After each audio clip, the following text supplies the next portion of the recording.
Yo, I ain't gonna lie.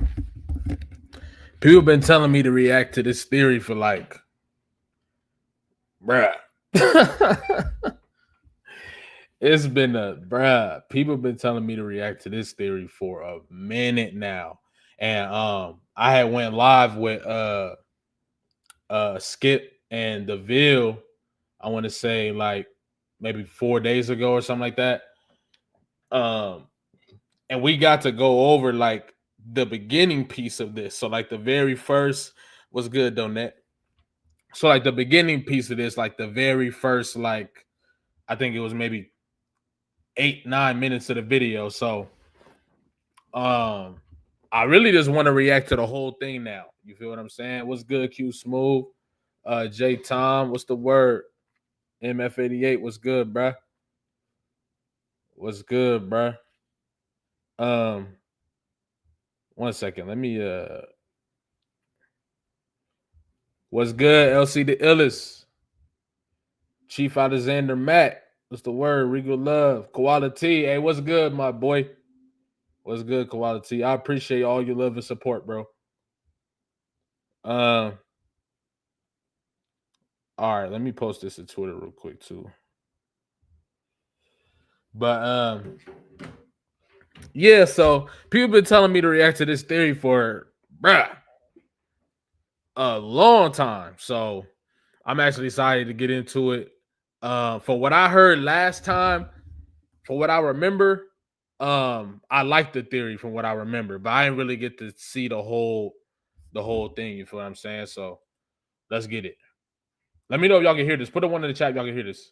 Did Kendrick Lamar get Drake to diss himself on the song Poetic Justice? Was Kendrick Lamar one of Drake's early ghostwriters in Drake's career? Y'all can hear that? One. All right. All right. Say less. Let's get it. And how in the hell did me and Desiree Rose come up with the Poetic Justice theory? Some of you were in the comments section on a couple of other videos saying, hey, I see you got a lot of content here. And we do. It's over 10 hours worth of content across multiple channels and different platforms. Is there a way? The question was, is there a way to get all of that content condensed into 30 minutes or less? Your arguments for the Poetic Justice theory, and then he said he destroyed what's the term. I seen that they was going back and forth. That shit had me crying. But you know what I'm saying? You gotta let people get their shit off, man. The common counter arguments that we hear against the Poetic Justice theory, and that is exactly what I am hoping to accomplish in the next 29 minutes. So before we get into all of that, make sure you guys do the YouTube thing. Make sure you guys like, comment, share, hype, and subscribe. We really do appreciate that. If you guys want to support the content, go to the link in my bio. To my link tree, I got a link that'll take you, to either hit that Cash like App button, y'all. Hit that like button. PayPal or Venmo, whatever. All the links are there in my bio. But the Poetic Justice theory is very simple. We just surmised that 13 years ago, Drake and Kendrick Lamar collaborated on 3 different songs, right? Like there's 3 different songs that those two do together on 3 separate albums. One on Drake's album, which is Buried Alive. Poetic Justice being on Kendrick Lamar's album, Good Kid, Mad City. And the third was on Fucking Problems on A$AP Rocky's album. It's in those songs that we assert that Kendrick Lamar ghost writes for Drake. That is the work that he gives over to Drake in order to now have access to the music industry that he now has. It is through these 3 songs that Kendrick not only details his initiation into the music industry, but... So I see someone said the summary is cool, but the longer videos part 1 and 2 go into depth. So when I went to go find the video, right, he posted this thing where he was basically saying like, oh, this is react to this. That's what he said in the beginning. React to this. So I think this is the video he want everybody want to react to. You feel what I'm saying? So he tells you that he is Drake's ghostwriter. He tells you that these messages will be buried alive. And he hopes that the listeners, the true fans of the art form, will dig up those messages. And he also codes these messages in hopes that one day his true fans will find it, unearth it, and discuss amongst themselves the real story that Kendrick Lamar is painting. How we came up with the poetic justice theory is simple. I was studying during the pandemic everyone's catalogs and everyone's discographies. I started with East Coast rappers. I made my way to West Coast rappers. I love Tupac Shakur.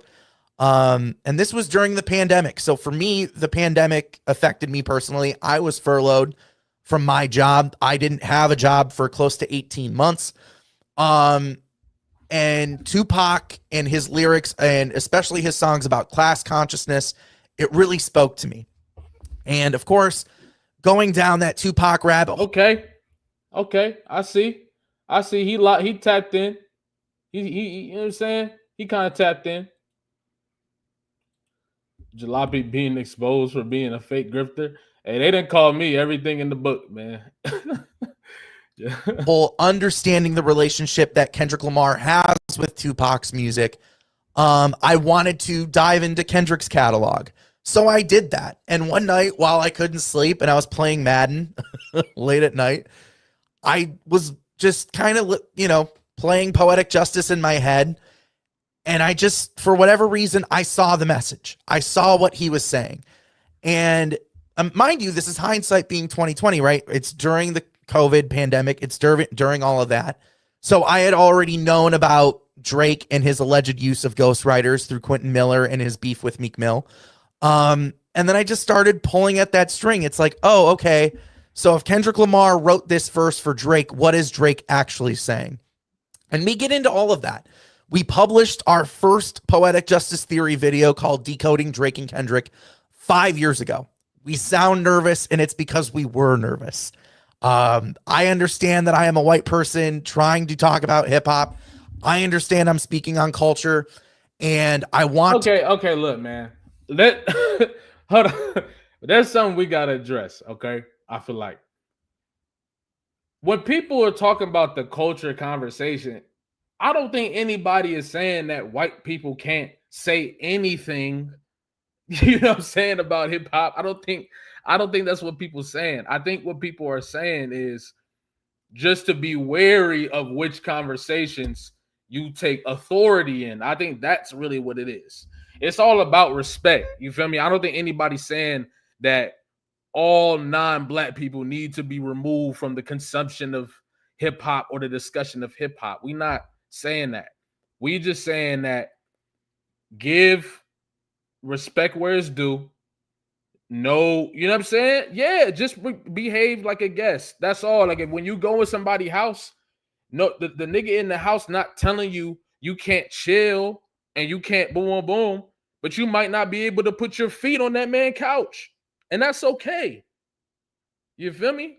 That's all. I don't think it's like, exactly. I don't think it's nothing. I don't think it's anything more than that. You feel what I'm saying? I think at this point, hip hop is the world. Like, I think the world resonate with hip hop more than anything else. They just ain't being able to get in touch with the essence of it. But we push the world. We push the trends in the world, all that different stuff. So it's like, you know what I mean? Yeah, it's not a difficult concept. And I'm not even getting on, bro. I just want more Caucasian people have a little less guilt when you're talking about hip hop. Like, you know what I'm saying? Like, just a little less guilt. You feel me? You know, it's we black people are extremely inclusive. That's why we got so many. That's what led to a lot of the issues we got right now. But shout out Nate. He said, I just wanted to say that this community is special. Jalopy, thank you for your content, being the voice of common sense in this crazy art. Hey, that's love, bro. I appreciate that. Real talk. I appreciate you for the super chat too. And yeah, bro, you take, you know what I'm saying? You take everything for what it is, the good, the bad, all that. I appreciate everybody. You feel what I'm saying? But yeah, I just think that overall, though, I just want to see less guilt from Caucasian creators. Just a little bit. You good, my boy. You feel me? Just don't disrespect this house. That's all.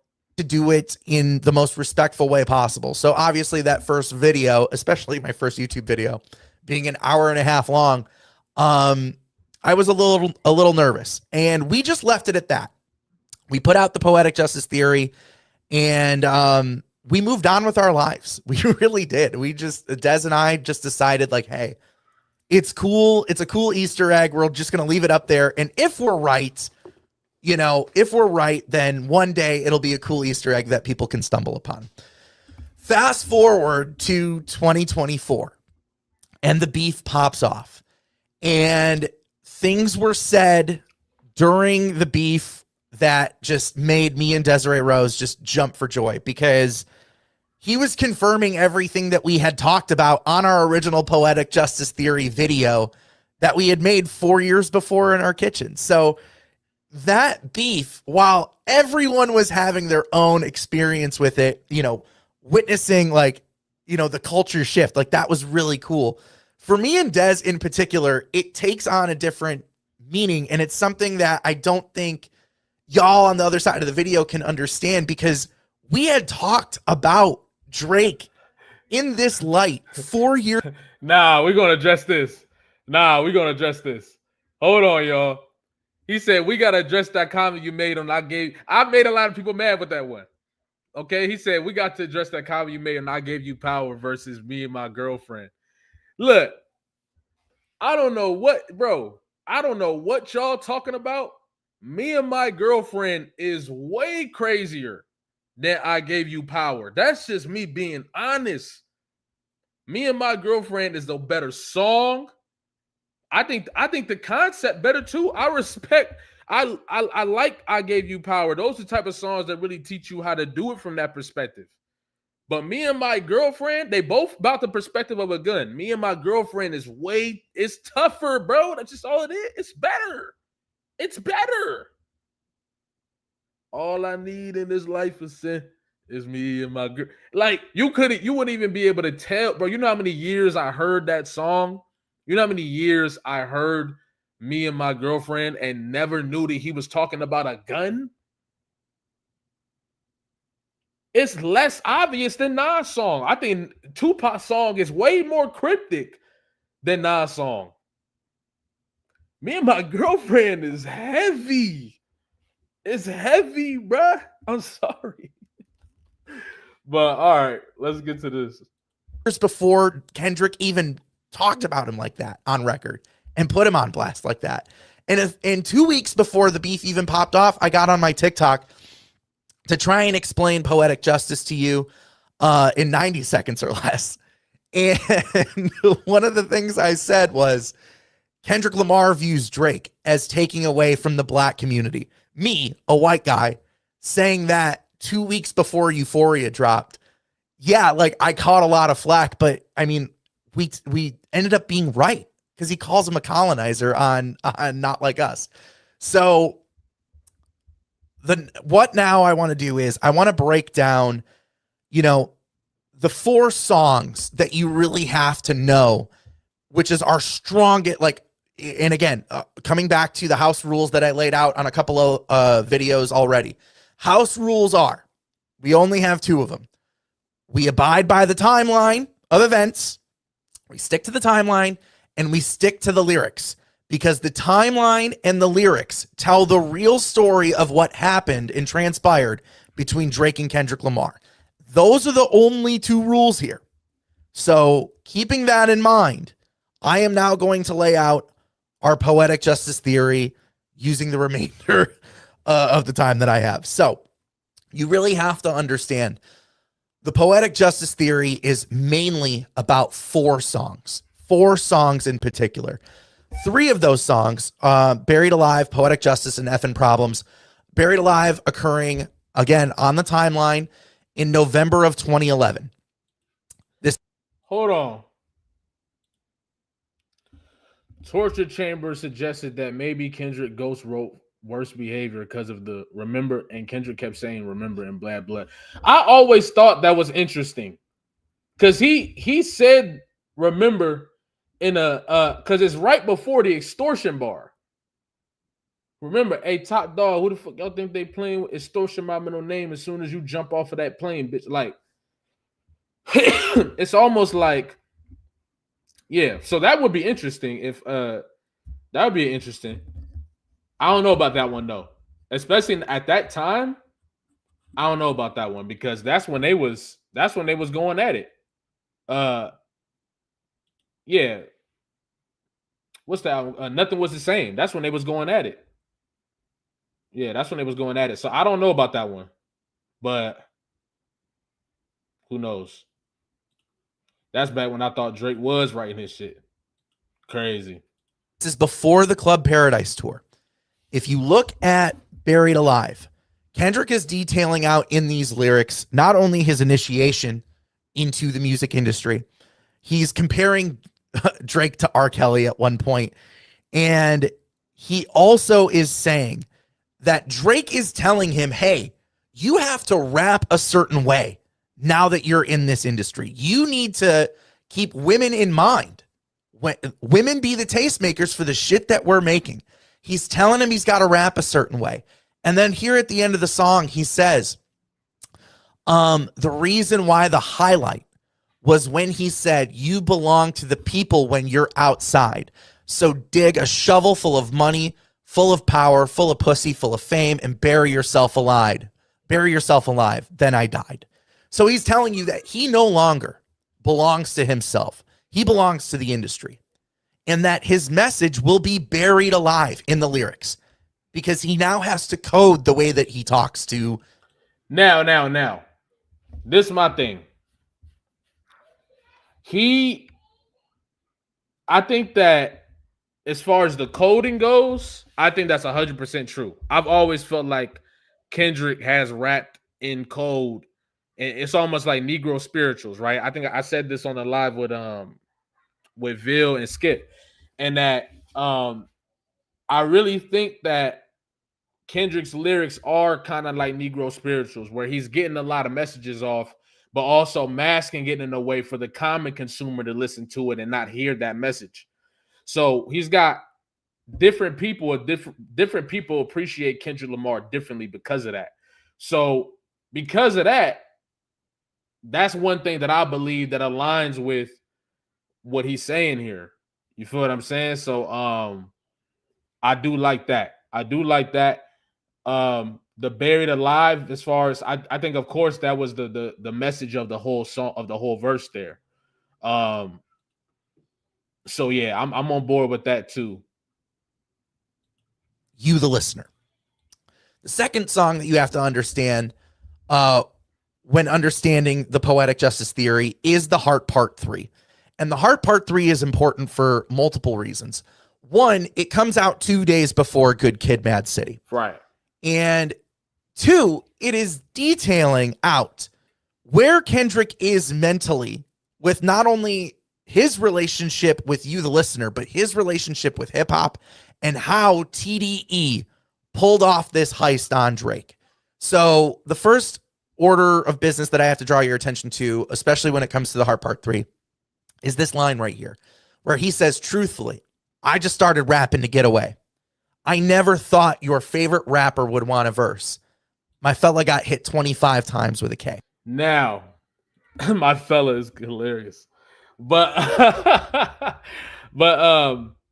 now this is interesting too, because I never thought that your favorite rapper would want a verse can be heard in two different ways.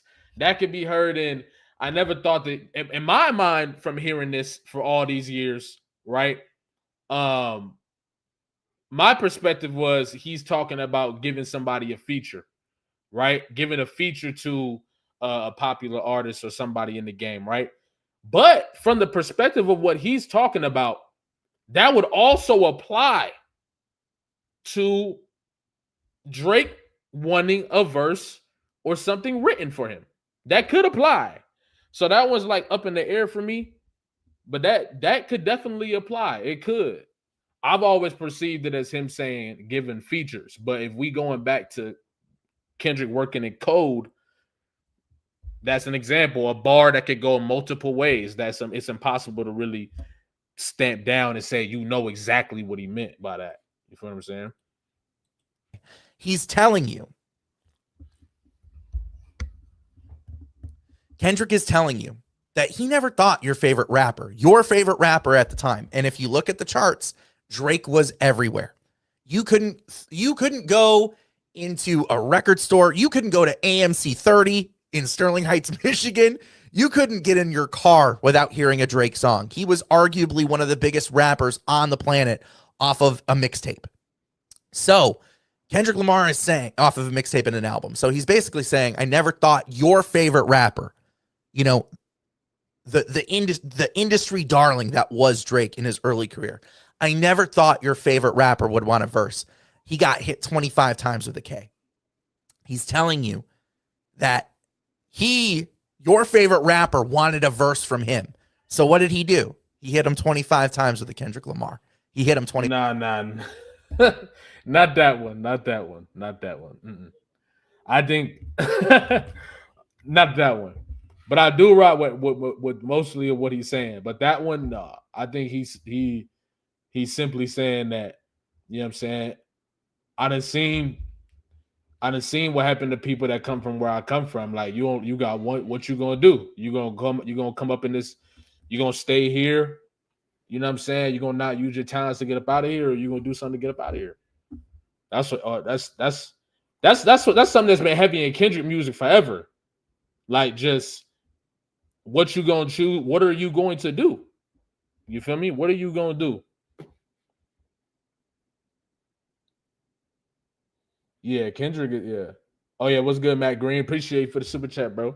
He said Doc said on the Hard Part 6 they strategize to hit the streets, they come back, record 3 records. Oh yeah, back then. Yeah. Back then they would go, you know what I'm saying? I think that's what he was talking to. But what you trying to say by that though?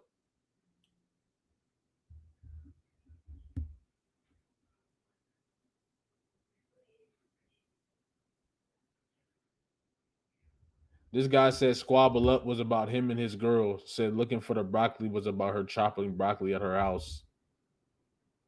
What is bro saying? What is he saying right now? He not a part of the culture, so he ain't gonna get everything right. Hey, a lot of people take this but shout out to you, Matt. I appreciate you, bro. But a lot of people think this is disrespectful, right? Diego Ramirez says, just like there are many urban. Oh wait, no, I clicked on the wrong one. I clicked on the wrong comment. Where did he put his comment at? Where'd he go? You know what? Forget it. Let's just read this. Just like there are many interpretations of the Bible because there are parables, Dot's bars are just as perceptive as parables. So that's why many have different understandings, but there is always a main. No, yeah. I think Ab Soul writes like that. Earl writes like that. It's a certain level as a lyricist you got to get to be able to write like that. Like to be able to write things from multiple perspectives and multiple meanings. But it's also good for code because it's like, you feel what I'm saying? You can't prove that that's what he meant. You can't prove, but if you feel me, so that's why I am rocking with the theory for the most part. But yeah, let's get back to it. 5 times with a K. The other part of the Heart Part 3 that you need to understand is when Kendrick Lamar says, three hollow tips aimed at your head. I'll be damned if the chopper jam now. And before that bar, he says, I need to find a better way to stand out. I need to find a better way to take your fans now. 3 hollow tips aimed at your head. I'll be damned if the chopper jam now. A hollow tip is a bullet that expands upon impact. So like it hits the target and then boom, like that. It'll just open up and expand upon impact. Those are these 3 songs. He's talking about these 3 songs in particular. Buried Alive, Poetic Justice, and Fucking Problems. Because it's on these 3 songs that it's going to expand upon impact. And finally, the last thing that you need to know about the Heart Part 3 is that it is the song that comes out. He's talking about these 3 songs in particular. Buried Alive, Poetic Justice, and Fucking Problems. because it's on these 3 songs that it's going to expand upon impact. And finally, the last thing that you need to know about the Heart Part 3 is that it is the song.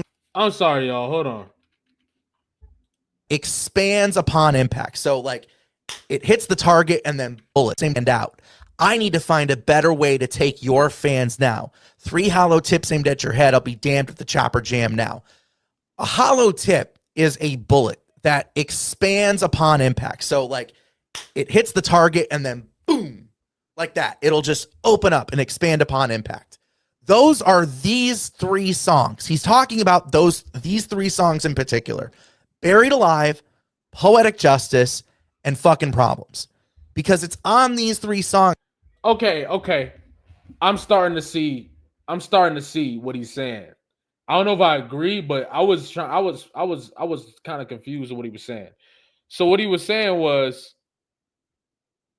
my dude got hit 25 times with it, right? And people were saying that could be meant for him getting hit with 25 for the verse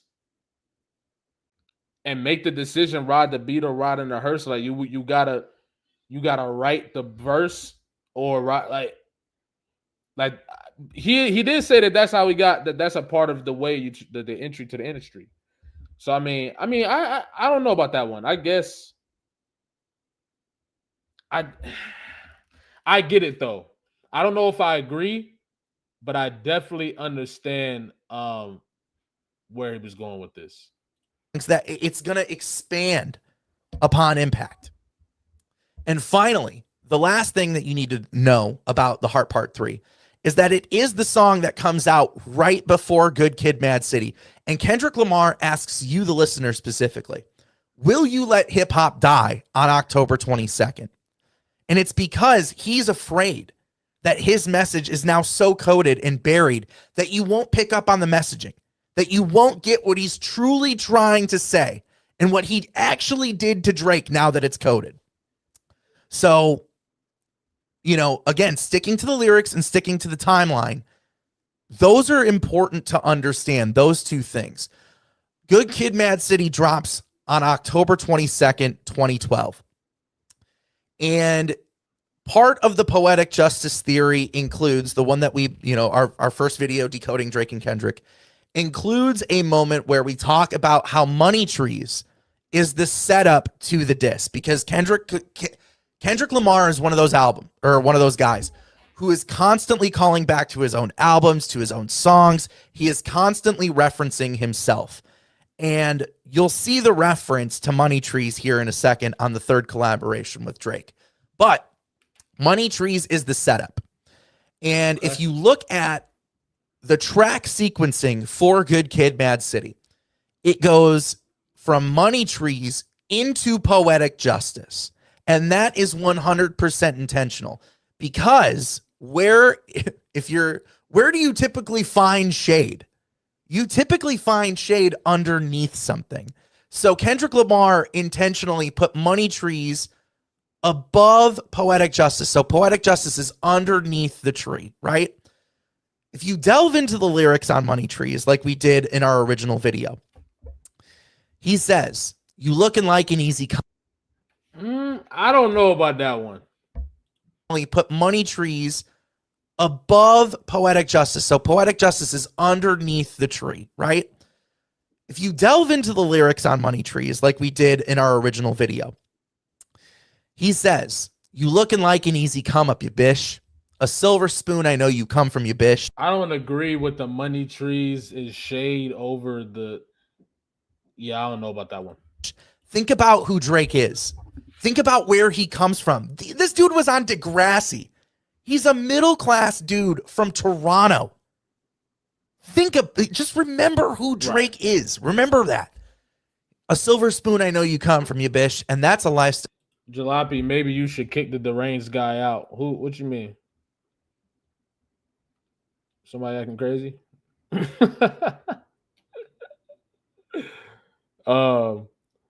I wouldn't recommend What's the Dirt, but the video he made about this guy is important first. Hey, deranged.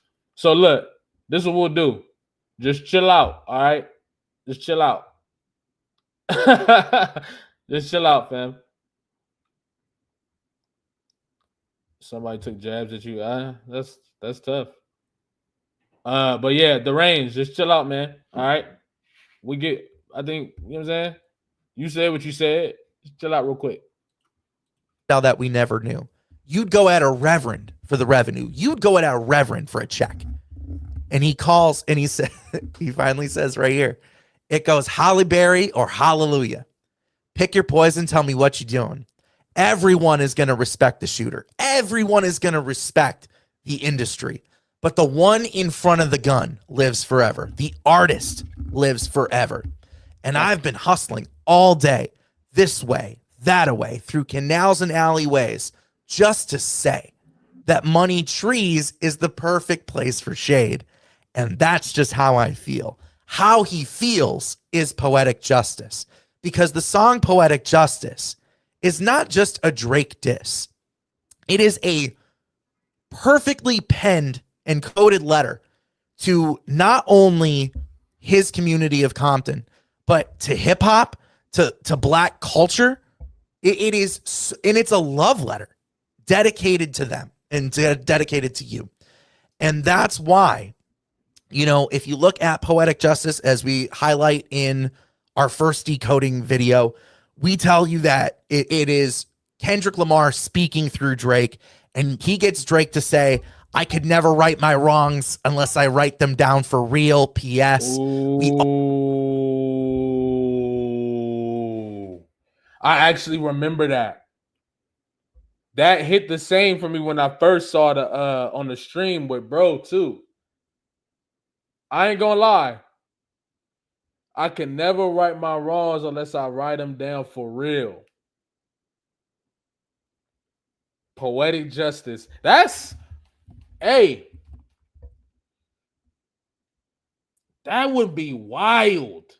That's one thing I will say. That would be crazy. Yeah, that would be crazy. If he wrote the verse and used the bar, I'll never write my wrongs unless I write them down for real. That would be insane, bro.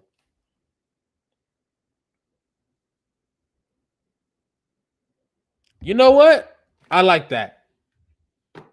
I like that. I like that. I ain't gonna lie. Also talk about on the decoding part 2 that we made after the beef. We tell you that Pusha T makes a specific reference when he was dissing Drake on his song Infrared. How can you right your wrongs when you don't even write your songs? That is very intentional because Pusha T he knows about poetic justice. So, coming back to Drake's verse on poetic justice, he says, I can never right my wrongs unless I write them down for real. And it should be noted that at one point in the verse, Drake goes, Shooter Rich says, if Drake understood the metaphors and double entendres, he would never write that for himself to say. This is what I'm thinking, right? I'm like, how would Drake see that and write it down? But then I wouldn't be surprised, because if you're not really an artist like Kendrick, an artist, you might not even see what he was doing with the whole song. Drake might have been so focused on the he might have been so focused on the profit or the whatever was gonna come with the song that he didn't even think about the art part. You feel what I'm saying? So just listen to Drake's lyrics again in Poetic Justice. Doesn't sound like him. It doesn't sound like him. That was a time where I thought Drake was starting to flex styles. You feel what I'm saying? I thought Drake was starting to just, you know what I'm saying, be able to match anybody on a song. But it makes sense why he was matching certain people on a song. It's probably because they was putting this shit together. Like, you right. Hey, that's a good point. That's a good point. He said, why are you surprised? Why would Drake have written what he wrote in the Heart Part 6? You right. You right, actually. You right. You right. You right. Yeah, I ain't gonna lie. I rock with that. I was trying to put you on game, put you on a plane, take you and your mama to the motherland. I can't recall Drake taking a trip to Africa post Poetic Justice and putting someone on a plane and taking him with him to Africa after, the Poetic Justice song was released. But Kendrick Lamar, it should be noted that Kendrick Lamar takes a trip, a very public trip to Africa in 2015. Again, actions speak louder than words, and we stick to the lyrics and we stick to the timeline on everything, right? Those are the two rules in this household. It's also on Poetic Justice where you get this third verse from Kendrick Lamar that is so incredible. The line in particular that I want to draw your attention to is right here towards the end. He says, read slow and you'll find gold mines in these lines. Sincerely yours truly, and right before you go blind, P.S. It's not sincerely me and Aubrey Graham. It's not sincerely Kendrick Lamar and Drake. It's sincerely yours truly. He wrote this song in particular. And right before you figure it out, right before it dawns on you, the reason why he did it, that PS is not postscript. That PS is shorthand for Pac Shakur. And when you truly think about Kendrick Lamar, I don't got no room to be talking about reaching, but goddamn, that nigga Fantastic Four on that motherfucker. That was wild. He was cooking everything else before that though, so it's all good. I'm not gonna let that negate what he doing. See, that's my thing, y'all. You gotta as a theorist myself, I know where I gotta respect a nigga theory at. Like, bro, theory, you gotta respect the theory as far as the base of it. There are gonna be pieces that might be a reach, but if the base still connected, then it's like, you feel me? I'll take some points off, but I'm not going to discredit the whole theory. He might have just tried to get some extra points. You know what I'm saying? Like, so it don't ruin the whole theory. It don't ruin the whole theory. But Pac Shakur is crazy. Pac Shakur is crazy. That's crazy. and his connection to Tupac's music and how vocal he is on that, and what a staunch listener to Tupac that he is. But you know what? No, let's address what he said before that.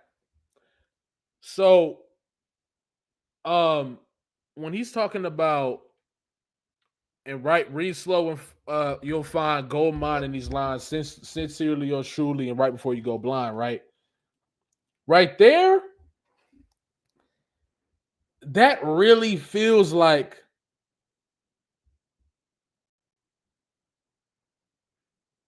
a coded message. It does. Read slow and you'll find gold lines in these mines, or gold mines in these lines. Sincerely yours truly, and right before you go blind. Like,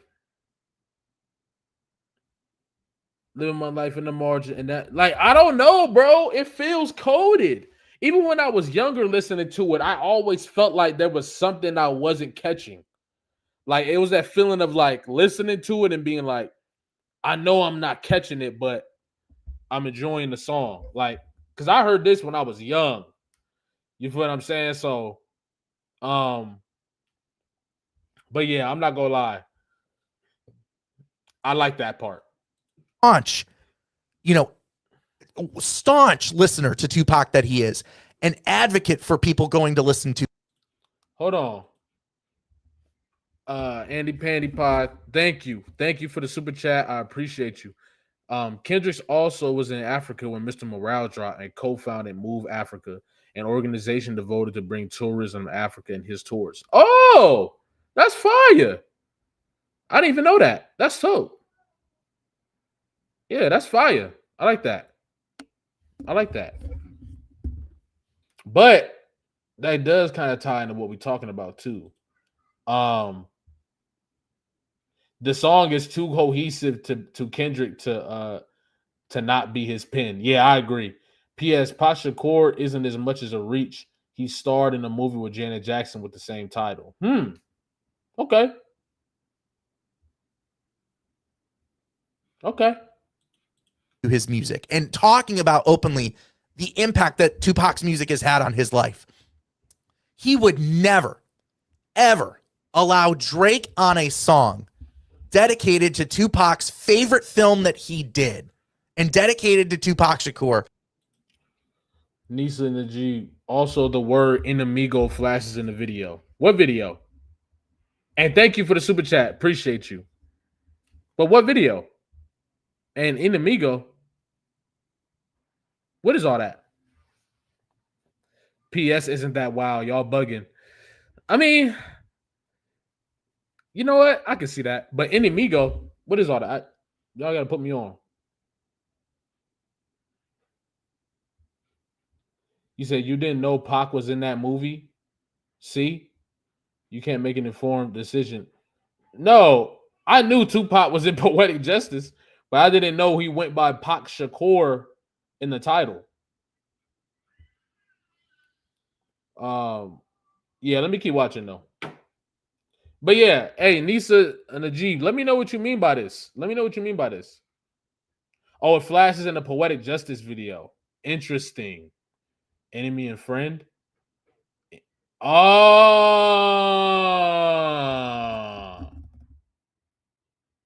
Huh.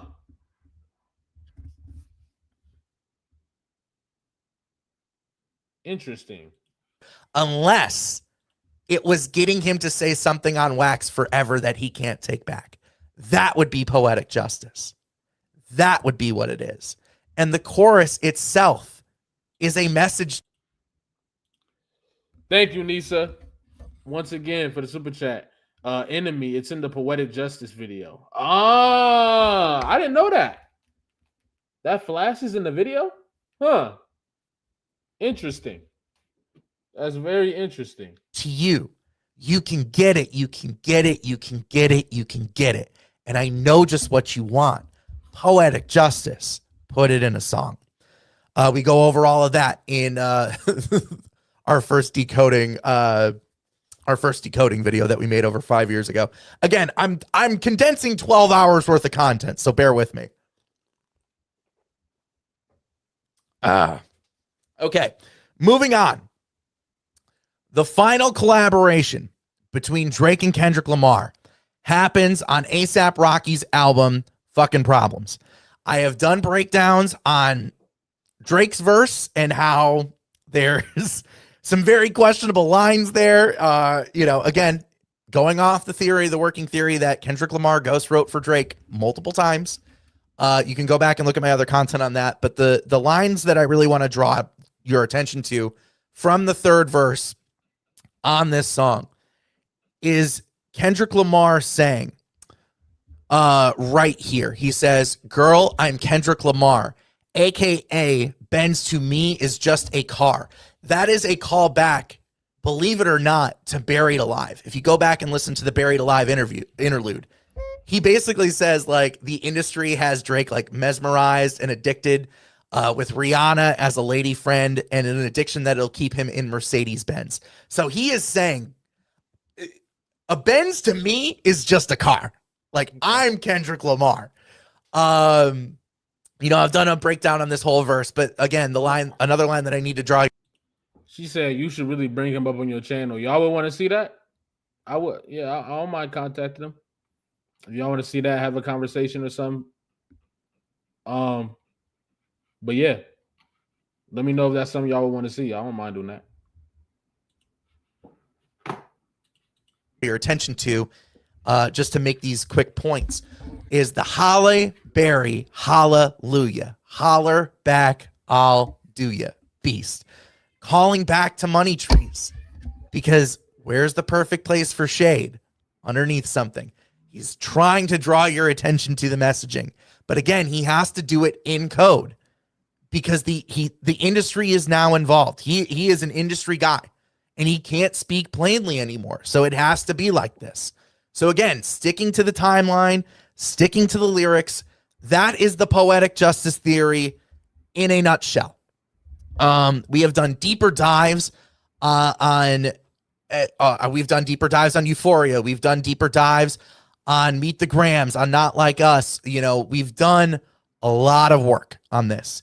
And again, sticking to the timeline, sticking to the lyrics, that is just Poetic Justice in a nutshell very quickly. Now, what I want to get to, because I see a lot of you with similar comments, both on TikTok and on YouTube, with counter arguments to our poetic justice theory on why we're wrong. And I want to get into a... So we got into counter arguments too. Okay. And yeah, you know what? After this live, if y'all talk to him or some of y'all, you know what I'm saying, when you on this videos or something, let them know. Let them know to you know what I'm saying, tap in. Or I'll just find his Instagram or something like that. Addressing some of the ones that we see all the time. The first of those counter arguments is, why does Drake have a writing credit if Kendrick Lamar wrote Drake's verse for him? And it's very simple to understand. The way that the music industry works is that writing credits are like a barrier to entry. It's a part of the game that they play, right? So you're never going to have an artist get on a song without getting a writing credit, even if... Shout out Quinlan Washington. Let me know if I said your name, Mike. Appreciate you for the super chat. He said, pour plenty of champagne. Drake champagne poppy. Interesting. Appreciate you, dog. Andy Pandy, thank you for the super chat. He said the girl equals hip hop. And I used to love her.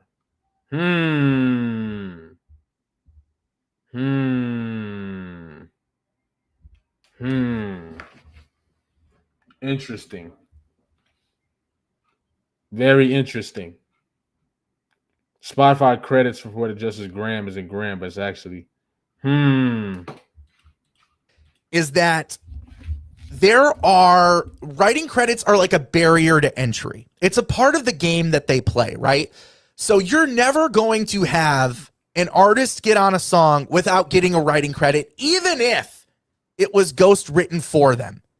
And that's important to remember, because when you look at how the writing credits are actually structured, and you kind of just go through, you can do a deep dive on I pulled this up. This is just an AI overview of how songwriting credits work from a financial, contractual, and from, a collaborative standpoint. But basically, it's about the royalty, right? So you're never going to have an artist get on a song and not have a writing credit on that song, just in case the song blows up and becomes number one and very popular, right? Because the royalty is how these artists eat. So it's used as a barrier to entry. So if Drake is coming on a song, he'll say, okay, at this time, give $50K for the verse and then put a writing credit on it, right? That's how they get paid up front, and then they get paid on the back end. It's basically used as a barrier to entry. So you just kind of have to keep that in mind. Right. Even though, there's instances where artists like Prince, Mac Miller, those are just the two off the top of my head. I think even Logic has his son has a writing credit on a couple of his songs. Mac Miller puts his brother as a writing credit on some of his songs. Prince has used his family members on songs. Right. It's a way for his family members to kind of get something on the back end. You know what I mean? It's just something that they do. Another counter argument that we get constantly when talking about the poetic justice theory is, well, mainstream media, the mainstream, my favorite podcaster says this, that it starts at control. Or, I saw a XXL article from back in the day that says control is where everything started. And what I can say about that is that they're wrong because the lyrics and the timeline tell you a completely different story. And I want to draw your attention to why the whole talking point in the narrative of it begins with control is a bullshit line. It's a company line that the industry had people sign up to write articles about And it's why members of TDE, i.e. Punch, during his interview with Curtis King, says, yeah, to my knowledge, it begins on Control. It's because that's what happens when NDAs are involved. They give. That's a good point. That's a great point. That's a great point. He, bro, might be onto something. People a talking point and expect you to stick to that talking point when an NDA is signed. And I'll get into why we believe an NDA is signed in just a second. But the main part that I want to draw your attention to, again, coming from a timeline standpoint and a lyric standpoint, the one thing that stands out to me about that Control talking point is the Jodeci freestyle. And I've already done a breakdown on the Jodeci freestyle. I did a lyrical breakdown on that just last week. I don't need to break down the lyrics again. But if you look at the timeline and stick to the lyrics in the timeline, Jodeci freestyle comes out 2 months before Control is dropped, right? But if you look at the timeline and stick to the lyrics in the timeline. You know what's so crazy? So I think Jodeci freestyle came out. I was young. I was like maybe 13 or something like that, 14, something like that. And this just goes to show you, like, because I didn't have social media platforms yet, like, or besides like Facebook, maybe, like this, I didn't know that there was so much attached to this song. Like when I first heard it, it felt like one of them things where people were just talking, they were just going off. You feel me? Like talking about how they was the best and all the different stuff. And this is when I was actually listening to Drake, and I actually liked Drake. You feel what I'm saying? So Jodeci freestyle was one of them freestyles that me and the homies will put on all the time, right? But it's crazy how within the context, it was so much deeper than that. And now you can look at it with everything that's come to fruition. You can look at those songs and you know that these are disses. You know that these are like, it's obvious. And that's just crazy. It just goes to show you how much we truly don't know. Jodeci freestyle comes out 2 months before Control is dropped, right? A whole 2 months before. And just a few months, less than 6 months after their collaboration together on Poetic Justice and their collaboration together on Fucking Problems. So to me, when I look at these lyrics, right, like these scathing lyrics, like, you know I'm a sure spot, middle finger poking. Yeah, this is the thing. Drake, he said Drake was more mature at the beginning of his career. Now, when I liked Drake during the era where he knew he was somewhat of an outsider, but he had this confidence about it where it was like he owned it. You feel what I'm saying? Making the songs, well, at least when I thought he was writing the shit, making the songs that, you know what I'm saying, the type of songs for the women, the singing, all this different stuff. But then as it went forward, he started adopting these other, like, I think it's like maybe if you're reading this is too late forward, just started adopting all this, like, you know, the gangster image and all of that. But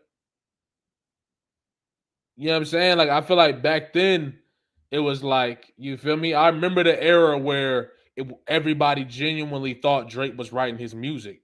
You know what I'm saying? Like, that was when, you feel me? I never really put Drake and Kendrick in the same category. And we talked about this already on my How I Became a Drake Hater video. I put that out like a minute ago, but it gives you the whole timeline. You feel me? From the beginning when I heard him and I thought he was fire, and boom, boom, until I found out he wasn't writing and all the other stuff. But the crazy thing about it is this is a time where it felt like he was writing his material. So I don't think a lot of people put him in the same conversations as Kendrick, but he was still one of them because he was like leaning pop, but also dipping in and out.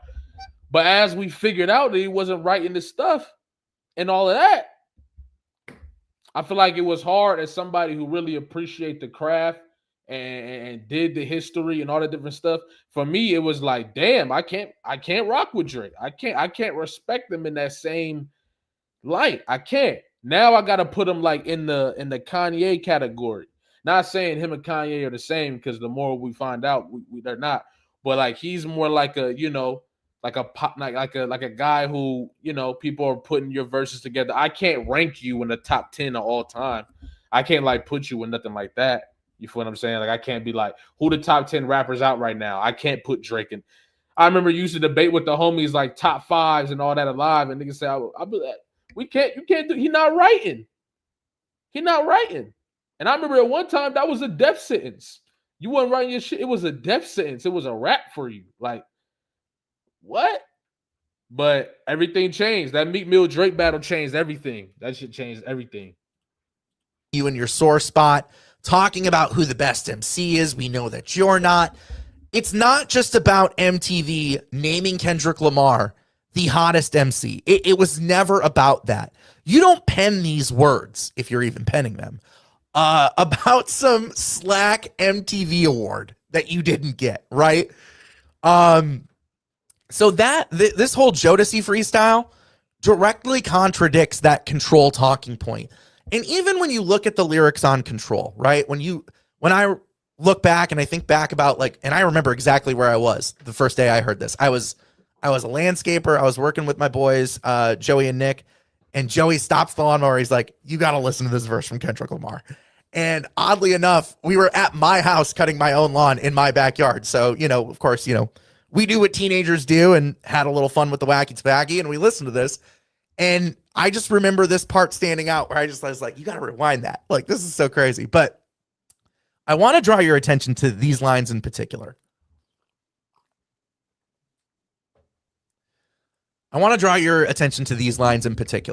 I'm usually homeboys with the same fellas I'm rhyming with, but this is hip hop and they should know what time it is. Think about the artists, and this is a main crux of our poetic justice theory as well. Okay. Think about the artists mentioned in this group of artists. Right. Jermaine Cole, Big Crit, Wale, Pusha T, Meek Mills, A$AP Rocky, Drake, ? Big Sean, Jay Electron, the two guys he's on the track with, Tyler, the Creator, Mac Miller. I got love for all you, but I'm trying to murder you. Trying to make sure your core fans never heard of you. They don't want to hear not one more noun or verb from you. What is competition? Because it is. It's a word sport. These are word nerds. What is competition? I'm trying to raise the bar high. Who's trying to jump and get it? Right? It's a call to arms. But remember what I asked you before, to keep in mind the list of artists in this grouping. Jermaine Cole, prolific writer and producer. Big Crit, same. Wale, same. Pusha T, same. Meek Mills, same. A$AP Rocky is a hip-hop historian. That dude is a nerd for this game. Big Sean, Jay Electron. Big Sean is incredible with his pen. Jay Electronica is insane with his pen. Tyler, the Creator, is a prolific producer. Mac Miller had a jazz phase. He not only was a prolific producer, but an incredible musician, an incredible budding musician. Like, he could have had an entire career spun off of his rap career. Said Big Crit is better than Cole.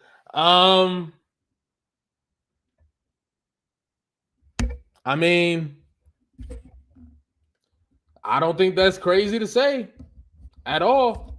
I think when I was talking about this, like, I feel like the big three, people forget how open that third spot was, right? First of all, the big three wasn't even really a thing. That was something that I think J. Cole latched onto and kind of created. But the big three in general, if there was a big three, that third spot was very open, bro. And really, most of these three guys could have took it. Jermaine, Big Crit could have been the third spot. Wale could have been the third spot. Pusha T is like an interesting. He like an unranked, like not unranked. He like in his own category type of like. Pusha T is interesting. Meek Mill could have been in that spot. Rocky, Sean, Tyler, Matt, like all of that. And they was dropping dope stuff. Like, not everybody, in my opinion, but I think that, you know what I'm saying, that third spot could have been just like that. So, yeah, I think that in general, that third spot could have went to anybody. But I feel like a lot of the other guys' careers kind of derailed or went in a different way in interesting ways. You feel me? So it kind of just left it open. You feel me? I don't think Cole took it by strictly the best music and blah, blah, blah. I don't think so. You feel what I'm saying? The only odd man out in all of this is Drake. When you really stop and you really think about it, I've never seen Drake in the studio making a beat on a beat machine. I've never seen him sit down at the piano and hit a couple of keys. I've never seen that. I have seen Drake in the studio doing a funk flex freestyling from a BlackBerry. That's what I've seen Drake do. So again, just keep in mind, timeline and lyrics are the two rules in this household. So that should debunk the control argument in your brain. The other thing I want to draw your attention to, another counter argument that we get all the time, is why doesn't Kendrick just outright say this? Why doesn't he just come out and say, and why did he not say it during the beef? He had the opportunity to say it openly. Hey, I was your ghostwriter. Game over. You know how I know the Quentin Miller rumors are true? Can't do that because if he signed an NDA, you can't do that. Was one of them.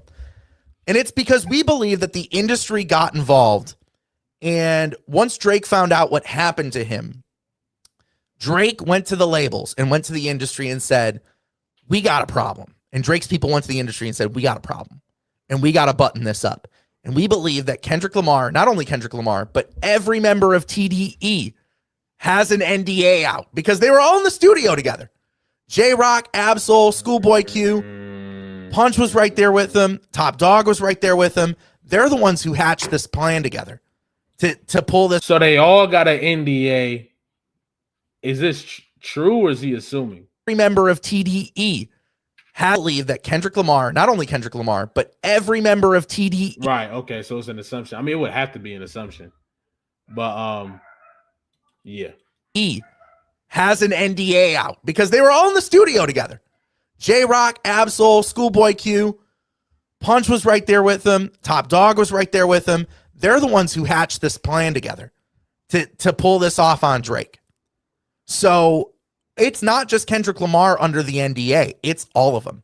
And when you sign an NDA in Hollywood and in the music industry, they basically give you like PR talking points, standard PR talking points. Like, okay, if someone asks you about this, you're not allowed to say X, Y, and Z. What you are allowed to say is it begins with control. Or to my knowledge, it begins here on control. Or it begins here.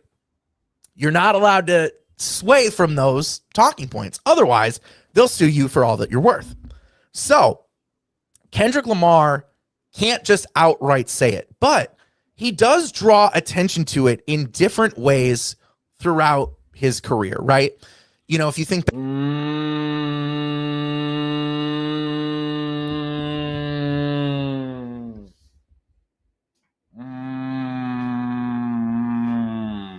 your career ain't shit unless you got some Kendrick in it.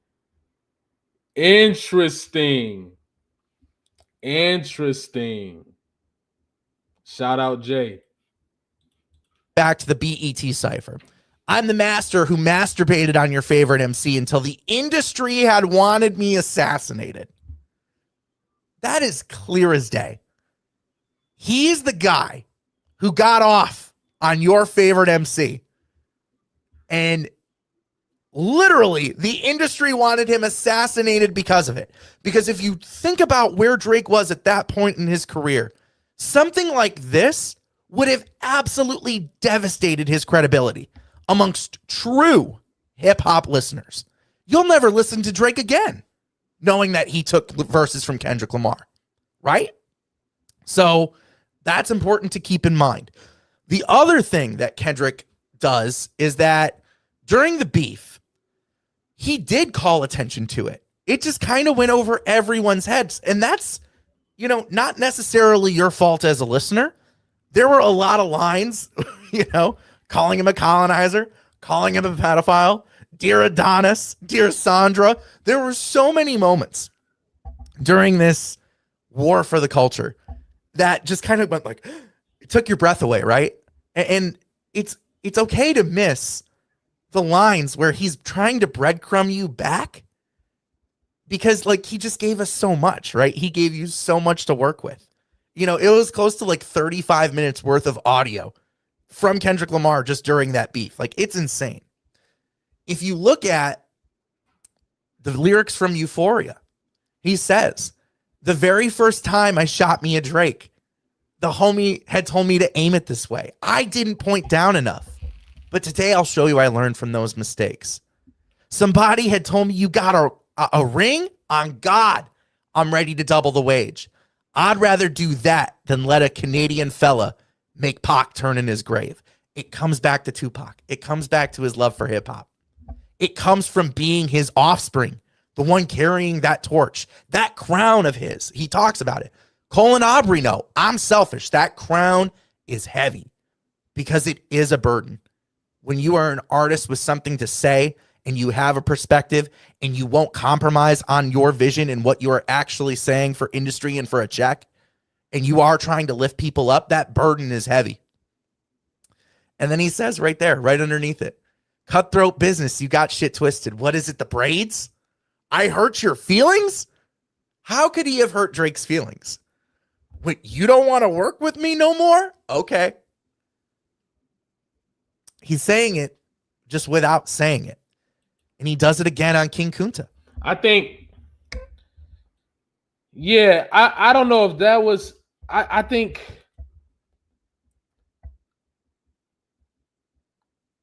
now King Kunta is where, for a fact, I remember when Kendrick had first said that, right? But a rapper with a ghostwriter, what the happened? And I remember I didn't even at the time put it to my oh, he could be talking about Drake. That didn't even cross my mind. I'm thinking oh, this rapper's in the industry with ghostwriters. Boom. But Drake didn't even cross my mind until the battle with Meek. And then Meek was tweeting about it. I remember the day that Meek was tweeting about it, bro. I remember it like it was yesterday because I was hurt. I was hurt, bruh. I was like, bruh, you telling me this whole time Drake don't write? And if you're reading this is too late, at that time, listen, before you knew he didn't write, at that time, if you're reading this is too late to at least to my generation, we was fucking with it. But then the Meek Mill shit happened, you find out bro didn't even write. I was like, damn, the game is really and then when he battled Meek Mill, I'm like, bro, I was so disappointed. And I thought Meek Mill won. He said, they saying you was a big Drake fan before, champ. Then you were grifting dude. Yo, how many of the OGs on this channel have seen my How I Became a Drake Hater video? What you mean? I told y'all I was a Drake fan. Yes, I used to be a Drake fan. Everybody knows that. I stopped being a Drake fan when he wasn't writing. This is something everybody on my channel knows. I'm confused. But if you know the history of Cash Money, everyone has a questionable pen. That's what I'm saying. You got Gilly the Kid. Exactly. I feel like not all of us. I don't think we were all Drake fans because a lot of the older people in my family did not like Drake. Jalopy already said this on the video. People be reaching. That's what I'm saying. That's why I don't even pay attention to it because you got to just let people get their shit off, bro. But everybody know that I used to be a Drake fan. But you said we all were Drake fans till we found out the truth. And that's a fact. I feel like the majority of us, it wasn't like we were saying Drake was one of the best rappers in the game and all that. It was just like we rock with Drake. You feel what I'm saying? My we like Drake. You feel me? But once you found out he wasn't writing that, he took a major hit. He was still able to drop like God's plan and all that different shit, but he took a major hit. I couldn't put him in them conversations no more. You know what I'm saying? You know what I'm saying? I couldn't put him in them conversations no more because it's like you gotta respect it. Now I gotta put you in that other conversation, and I thought that was fine, but then all the weird shit start coming up. You know what I'm saying? So yeah, you was messing people bags up for your own gain. I mean, everybody perspective is on. You know what I'm saying? They get to have their perspective. I can't control nobody perspective and what they see in reality. That's okay. I just felt like with Drake, it was important to not perform that damn or respond to that Iceman album. That's how I feel. I still feel that way. And if people don't want to do it, they don't got to do it. But I'm not giving no reaction to that album. That nigga was suing. Marcellus Wiley interview where Drake goes on and just talks shit about Kendrick for a whole segment, and then Drake has his people call ESPN and say, "Hey, we're not doing the ESPYs unless you pull that interview."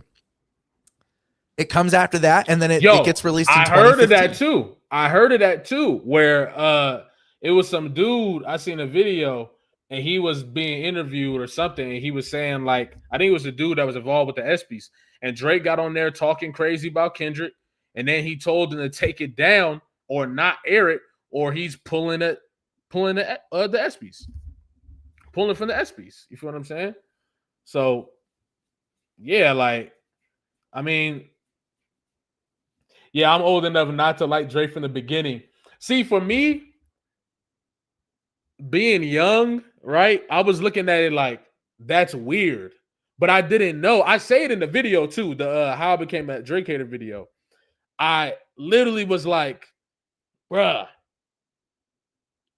there's something weird about that. But I couldn't put my finger on why it was weird.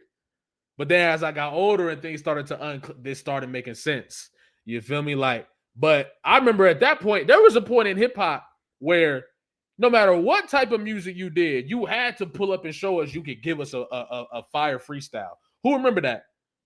You had to go to Sway, you had to go to somebody, and that freestyle better be decent. It didn't matter. Childish Gambino, all of them niggas. You had to pull up to the Sway and boom, boom, whatever, and see what you got. That was Mando. It's a lot of the rules and the recipes that disappeared in this shit, and that's how we got where we are right now. The recipes disappeared. We stopped going by the rules. That's why we at where we at. Niggas stop going by the rules. You gotta be able to spit a decent 106 in part 2. Damn near you had to go to multiple spots. You damn near had to go to multiple spots. I remember when Kendrick did the 106 in part freestyle in that little brick wall room. I remember that shit. Like, bro, finish the video, chat. Nah, you're right. Let me finish the video.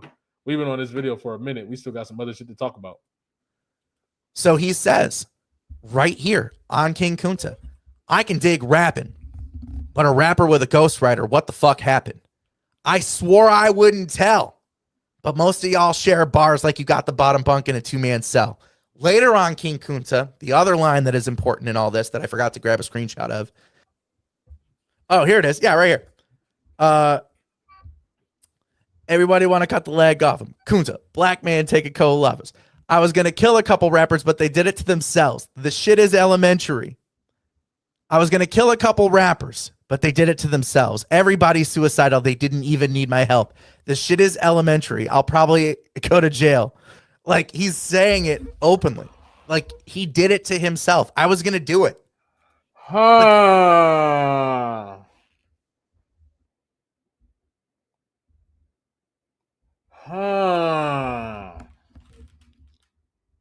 Interesting. So,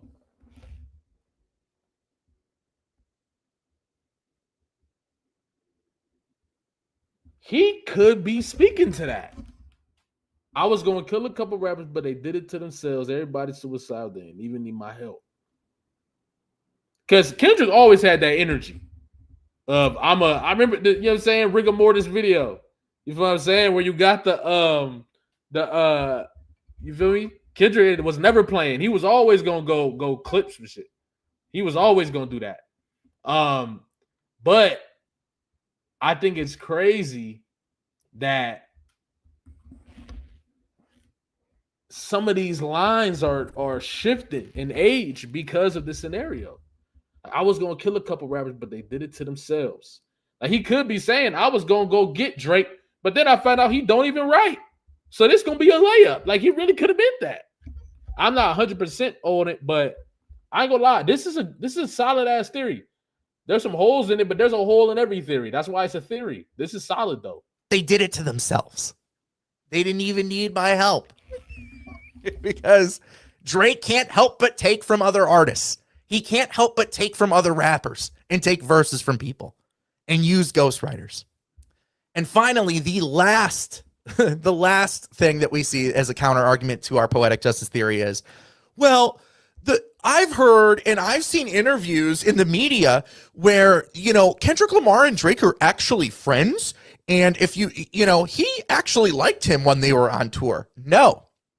Again, he told you when he is outside, he does not belong to himself. He told you that clear as day on Buried Alive. And he also said during the beef, I walked this man down the whole time. Have you ever walked your enemy down? He calls him his enemy. Have you ever walked your enemy down with a poker face? Hey, we're friends. Pop, back of the head. And it's important to note that word specifically. Why would Kendrick Lamar call Drake his enemy? And where has he tried to show you that he is that Kendrick? I thought that bar was more about him really doing that. but that's just me though. Maybe I don't know. That's just me though. And Drake are enemies, or Drake is Kendrick's enemy before. He does it on the Poetic Justice music video. But I could never write my wrongs unless I write it down for real. P.S. Enemigo. Oh, that flash. Did you see it? Slow it down. Oh, here it is. Write it down for real. Enemigo. Oh,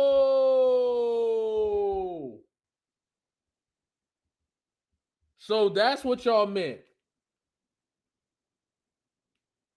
Oh shit. Enemigo? Yo. Hold on, bruh. That's crazy. Hey, shout out these. That's crazy. That's crazy, bro. Flash. All the way. You know what's crazy though? For all my day one Kendrick fans, how often did Kendrick used to rap about hitting a lick on the industry? How often did Kendrick used to rap about that? Kendrick used to rap about that all the time. Hitting a lick on the industry, you know what I'm saying? Backdooring the industry. Like he had been talking, Kendrick has been talking about that for a long time, bro. For a long time. In many songs. So he said, how in the hell did dude not know that verse was a diss to himself? I ain't gonna lie, the more I'm listening to this, yeah, bro. I'm not gonna lie. But yeah, he been talking about that. So the fact that Kendrick been talking about that adds up with the premise of the theory as well. Like into Drake's verse. And then Drake's calling the girl who got shot while he's got another girl in his bed. So with that all being said, and now we are running a little bit longer than 30 minutes. Yes, I want to just do some housekeeping stuff. Madman, I see you. I understand. About the 5 a.m. Freestyle, or the 5 a.m. in Toronto song. I get it. The way I look at the 5 a.m. in Toronto, it's just Drake being upset. about the MTV thing, and it's not really anything to do with like telling the story of Poetic Justice, but I understand you want to see it on the timeline. I'm going to add it to the timeline. I'm also going to add Determined off of Overly Dedicated from Kendrick Lamar's little EP that he put out in 2009, because he kind of takes a shot at Drake there too. I have seen that. What else? I think that's about it. But I want to say thank you to everyone who has been rocking with us from day one. Madman's one of them. Sarah Wong's one of them. My boy Lace Rhymes, Steve out in Vegas, Hunter Pax, Bill down in Watts. Like, y'all are just literally like so cool for just supporting us through this journey, putting us on, putting us up, always telling people to go and listen to what we're saying on this. And I really do appreciate it, from the bottom of my heart. Seriously, Des and I really do appreciate the support. We are a 2-man team. And it is hard, balancing jobs that we have both with our clients and trying to make content on this. So like, I appreciate the patience from everybody.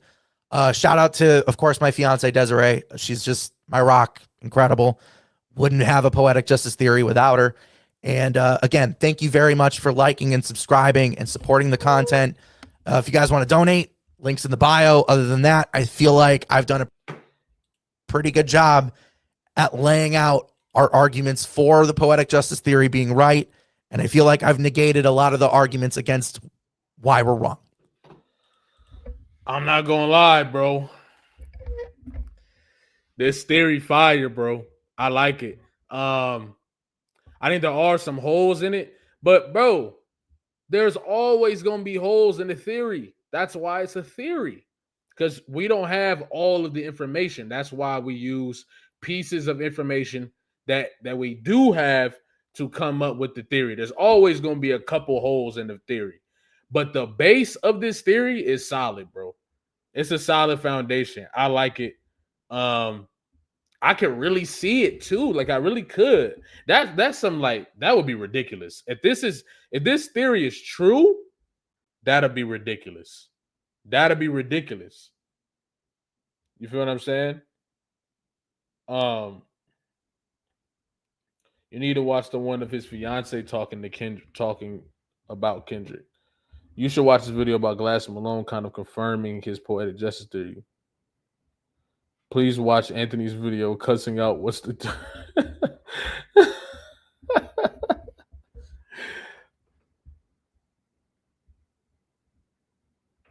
I rewrote the devil's story. No, chill. Nah, chill. That's crazy, though. I love that. That'd be crazy. But nah. That would be too crazy. That would be too crazy. But y'all said to react to, hold on.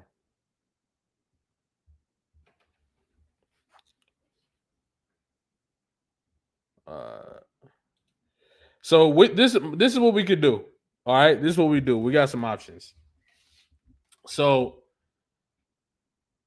I do have a couple things, other things we could talk about. I do want to speak on the fact that Jay-Z is about to be on his Big L album, which is crazy. And I want to go over the fact that people saying hip hop is dead because there's no songs on the billboards right now or some stupid shit like that.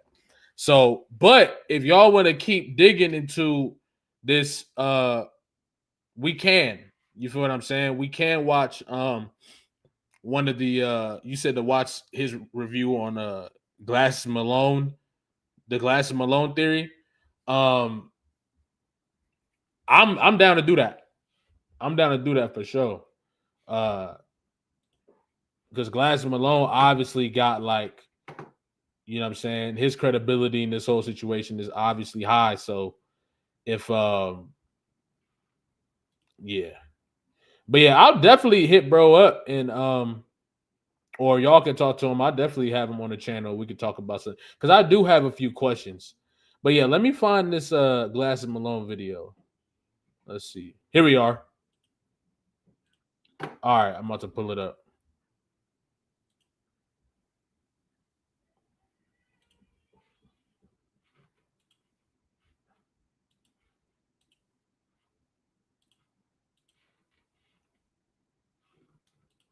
All right. Here we go. Let's get it.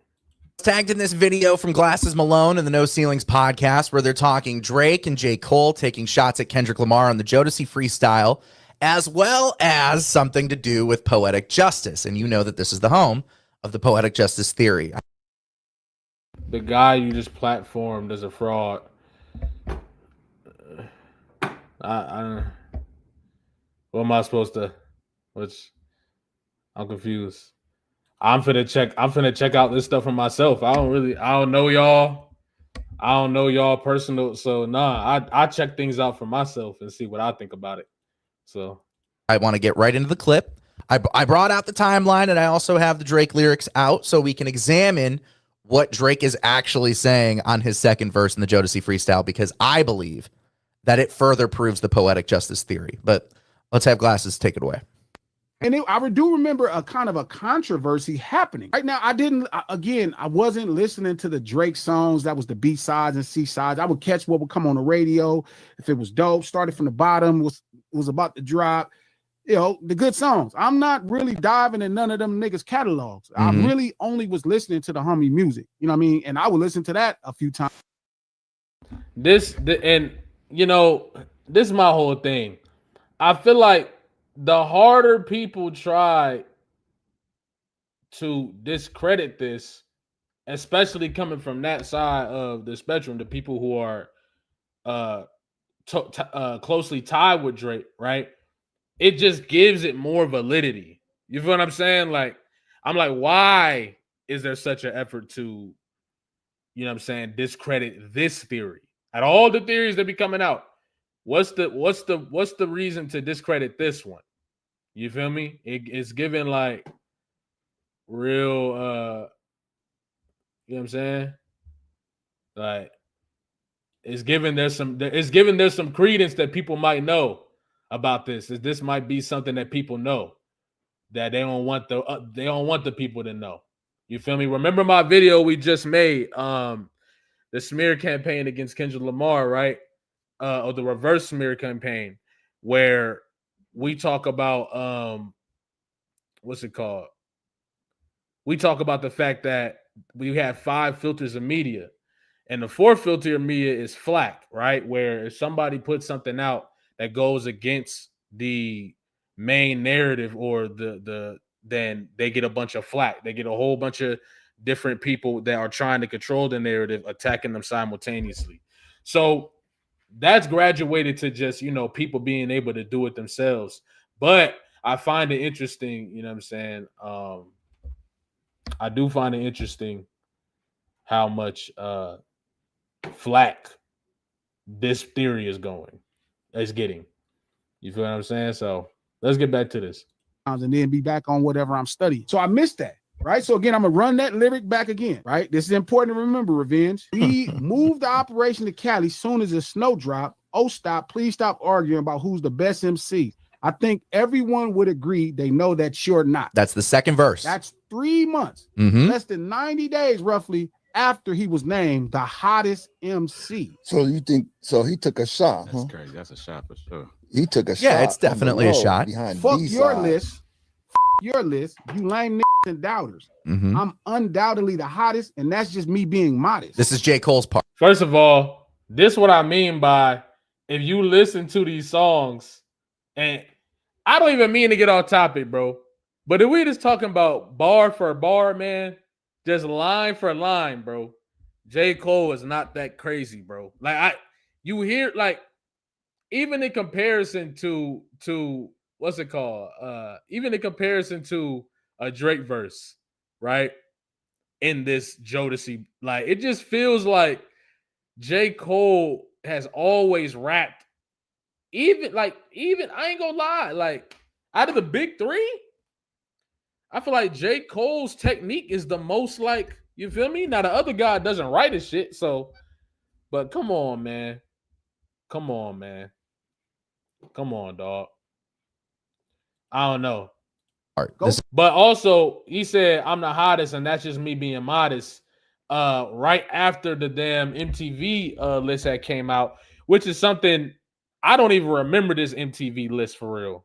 But seeing everybody go back and talk about it, it's like that makes everything add up. That makes everything add up for real. J. Cole didn't reach top tier status till 2016. You know ball. You know ball. You know ball. Okay. J. Cole, I think even the three, what's it called? The big three. This is when all that stuff started to get solidified. But before that, bro, I don't think everybody was talking about Cole in that way. And I really think, bro, this doesn't rap as good as a lot of other rappers. Like I think people have lied to themselves about J. Cole's ability. I'm going way off topic. But anyway, this adds up because he's throwing a shot at Kendrick Lamar clearly. And then they play victim when, you know what I'm saying, the what's it called come out. You feel what I'm saying? So it's like it's not like Kendrick sent the shot first and then you sent the shot back and then he sent the shot. Like, nah, this is not his. You mad at him for a list they created. Why you mad at him for the list they created? They created the list. J. Cole's numbers, verse. Dummies. That's just me getting started. I'm artistic. You autistic, retarded. That's J. Cole's verse. Mm-hmm. No. Oh, that's J. Cole. And you know what? It's funny when you went into that verse. I was like, this is better than Drake. Yeah, that's what I heard Drake. Right? I was like, this is somebody different. J. Cole verse. How this get? Okay. Wow. That was 3 months after Kendrick Lamar was named the hottest MC. Right. Mm-hmm. Wow. That was 3 months after Kendrick Lamar was named the hottest MC. Trap. Right. 3 months That's after. crazy. We didn't hear about those verses, Trap. But it changed. So what happened? So what happened in that 90 days period, in that 90-day stretch for Drake to go at his friend? Because I guarantee you, it's not just him winning some slack MTV Hottest MC Award. It was something else. And we'll get into that in a second. The narrative. So I'm That's like, crazy. it was all good before that. 5-6 months. Actually, if that song came out in June, remember Good Kid drops in October of last year, 2012. Right. They had just Timeline is collabed on important. songs. Ooh. And what were the 3 songs that they collabed on? They collabed on Buried Alive on Drake's album, Okay. where Kendrick is basically detailing his initiation into the industry. You can go look at my other videos. I've done plenty of content on that. They collabed on Poetic Justice on Kendrick's album. And Kendrick, from what He said, Jalopy, you're not going to address dude in the building? I mean,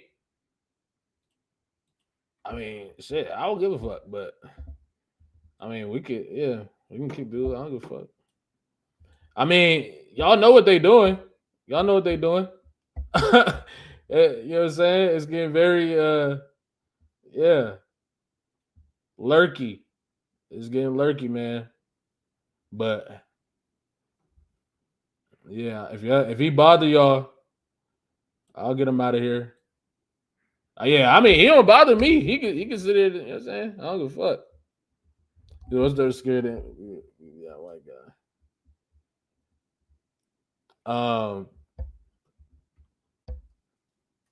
But yeah, I can't be mad at people doing what. See, this is my thing. I can never be mad at people doing what they supposed to do. You see what I'm saying?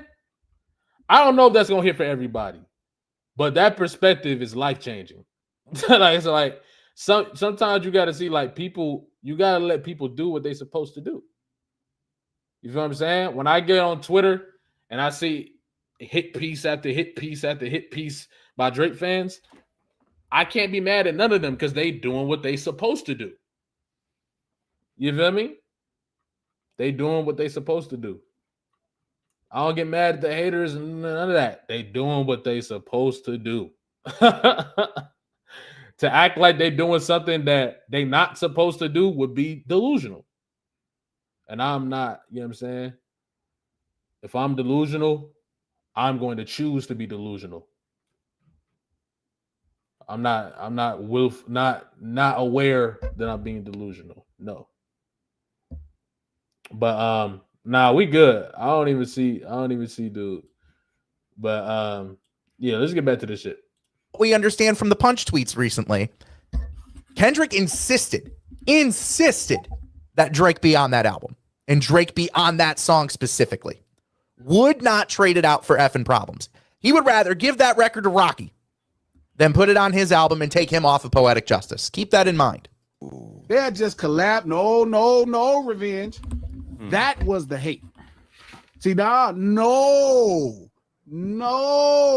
They had just did a collab song. Mm-hmm. They had just did. Matter of fact, Poetic Justice had just came out, which is a story behind that. But I'll let that man tell his own stories. Trap. I wonder what the story could be. Huh. I wonder what that story could be. Okay. So you even got Glasses Malone saying there's a story, but hold on, bro. Came out, which is a story behind.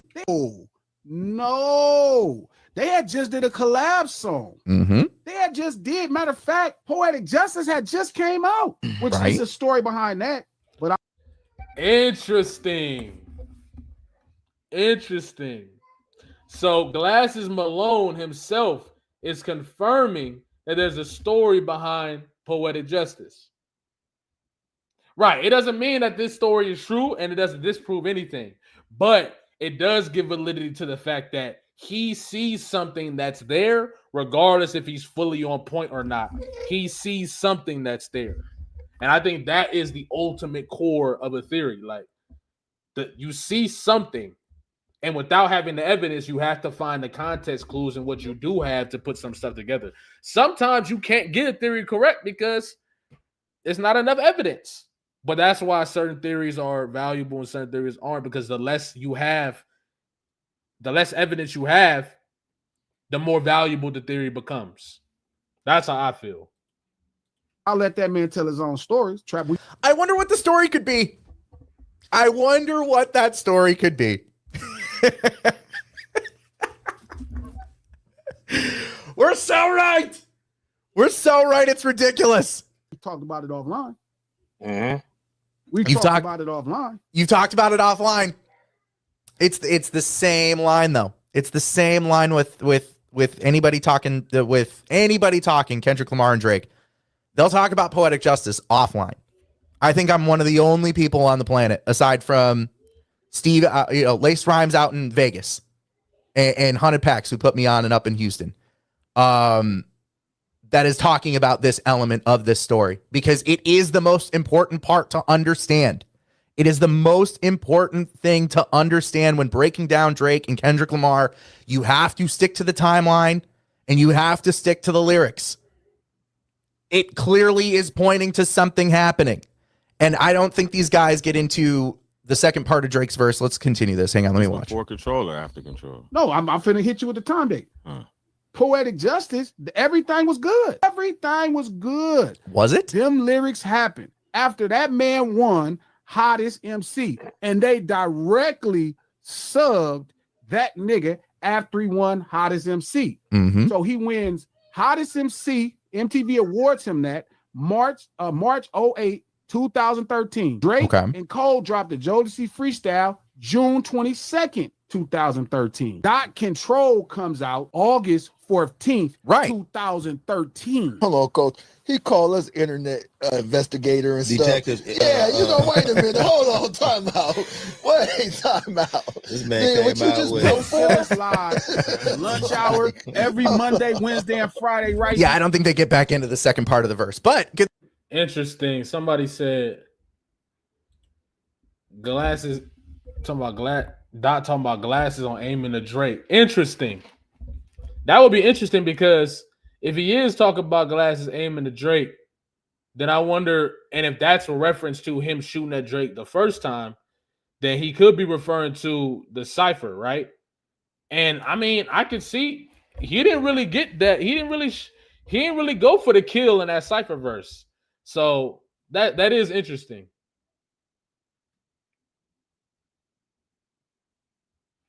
That's interesting.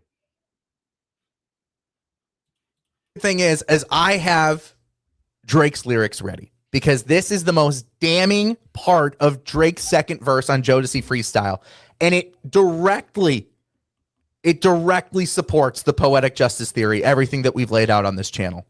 This is what he is saying. Okay, that Glasses broke down. Oh, stop, please. Oh, stop. Please stop arguing about who's the best MC. I think everyone agree. No, I'm not saying that the cipher is indirect. I say he didn't go for the kill.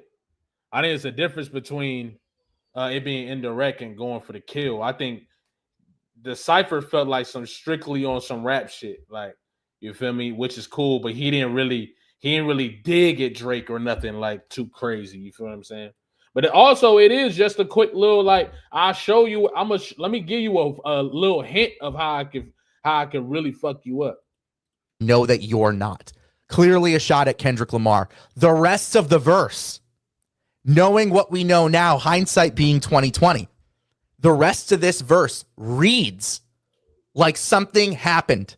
Something else happened. It's not just the MTV and being awarded hottest MC of the year. It's not just that. It was never that. And the lyrics back this up. He continues to read, and I'll continue to read the verse. I know I'm a sure shot, middle finger poking you in your sore spot. What could the sore spot possibly be? If he is the hottest MC award, why would he feel sore? Is it because his pen is so ridiculous? And they pulled off, TDE and Kendrick Lamar pulled off this heist on Drake and pulled off everything that we've talked about in the Poetic Justice Theory, going on Drake's album and dissing him there, getting him to come on his album, Good Kid, Bad City, and dissing him on, and getting him to diss himself on Poetic Justice. And then finally on Effin' Problems, getting him to say that he's a Fed with nothing to say, with nothing to add at all. Because Kendrick was Drake's ghostwriter.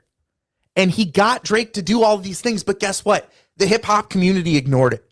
They ignored it until me and Desiree Rose found it over 5 years ago now. It's insane. That could be the sore spot. Middle finger, fuck you. Poking you in your sore spot? Come on. That's so on the nose. Bars sound like I'm under oath, fella. That's a little funny, considering that, you know, there's lines where... I ain't gonna lie. I see what he's saying. And you know what else is interesting? It's very interesting that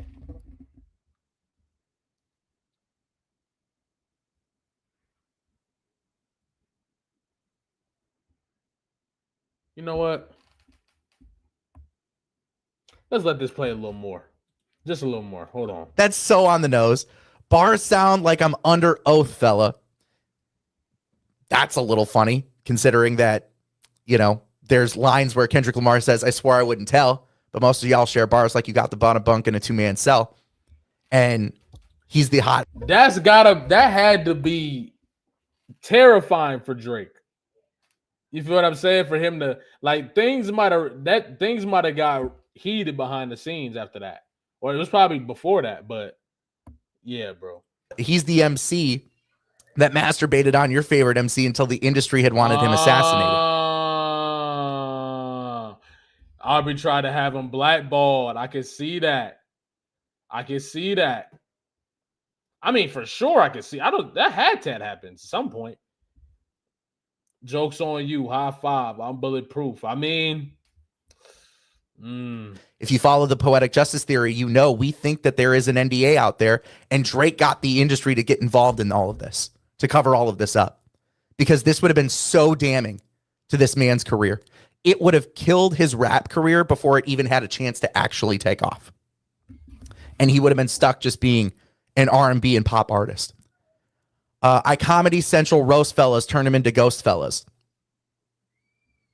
Saying, like, I'll roast you and turn you back into my ghostwriter. I'll kill your career and turn you back into a ghostwriter. I'm either getting bigger or you're just getting smaller, or it's both. I like that read of the bar. Rosa can turn into ghost. Yeah, but also, do Drake got that type of probably. He said in the Angie interview, Arby says he doesn't know how any of those guys will work with Kendrick after Control. Yeah, he was kind of saying, like, he was kind of trying to put the message out there, like, you can't keep trying to, isolate him. Interesting. I'm just as unforgiving. You bit the hand, now starve. It's not a joke. He's literally, that's the one thing I can honestly say about Drake. He tells on himself constantly in these songs. He is constantly pointing back to it. And he shouldn't be pointing back to it because it's the one thing that is going to absolutely devastate the rest of his career amongst people who actually love hip hop and love the music and love the art form. Taking verses from people, especially verses from Kendrick Lamar, and you dissed yourself over 13 years ago, you lose all credibility. All those number one records mean nothing because you took instead of actually putting in work, actually writing the words yourself. You bit the hand, now starve. It's not a joke. I'll hang you with it after I teach you the ropes. Oh my God. He's saying, and especially if you go back to, I ain't gonna lie, before I knew he wasn't writing that shit was a bar. It was a bar. It was a bar, but god damn, this dude don't write his shit. Buried Alive. What are they talking about there? He's talking about telling Kendrick, you need to rap a certain way. You need to rap like this in order for you to get to where I'm at. Because Drake is the gatekeeper here. Drake is the gatekeeper of hip hop. He was chosen by the industry. And I'll hang you with it after I teach you the ropes. That's insane. He's constantly telling on himself. Oh, well, bitches painting OVO on their toenails and show up at the show, the after party, and the hotel. That's 5-star in your city. They know where we at. I hit the lobby, women screaming like Jodeci's back. Again, he's rapping for women. Like he constantly tells on himself. He is constantly narking himself out. And this is the craziest thing about all of this, is that it aligns with the timeline. It perfectly fits in.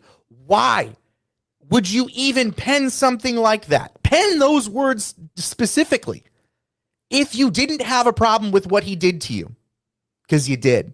Drake had a huge problem with what happened and transpired on those 3 songs. He found out, got the industry involved, made them sign an NDA saying it started on Control, but clearly it doesn't. Clearly it doesn't, because the Jodeci freestyle comes before Control, where he's asking you, where are your bars? Big Sean, Jay Electron, Tyler McMiller, I got love for you, but I'm trying to murder you. Make sure your core fans never heard of you. That's what he's saying. And then you get into the BET cipher, he's telling you exactly what happened to him. I'm the master who masturbated on your favorite MC until the industry had wanted me assassinated. You either corny or an opportunist. I let you eat, now go back to stealing crackers at communion. That's what that man said. That's what Kendrick Lamar said. Damn.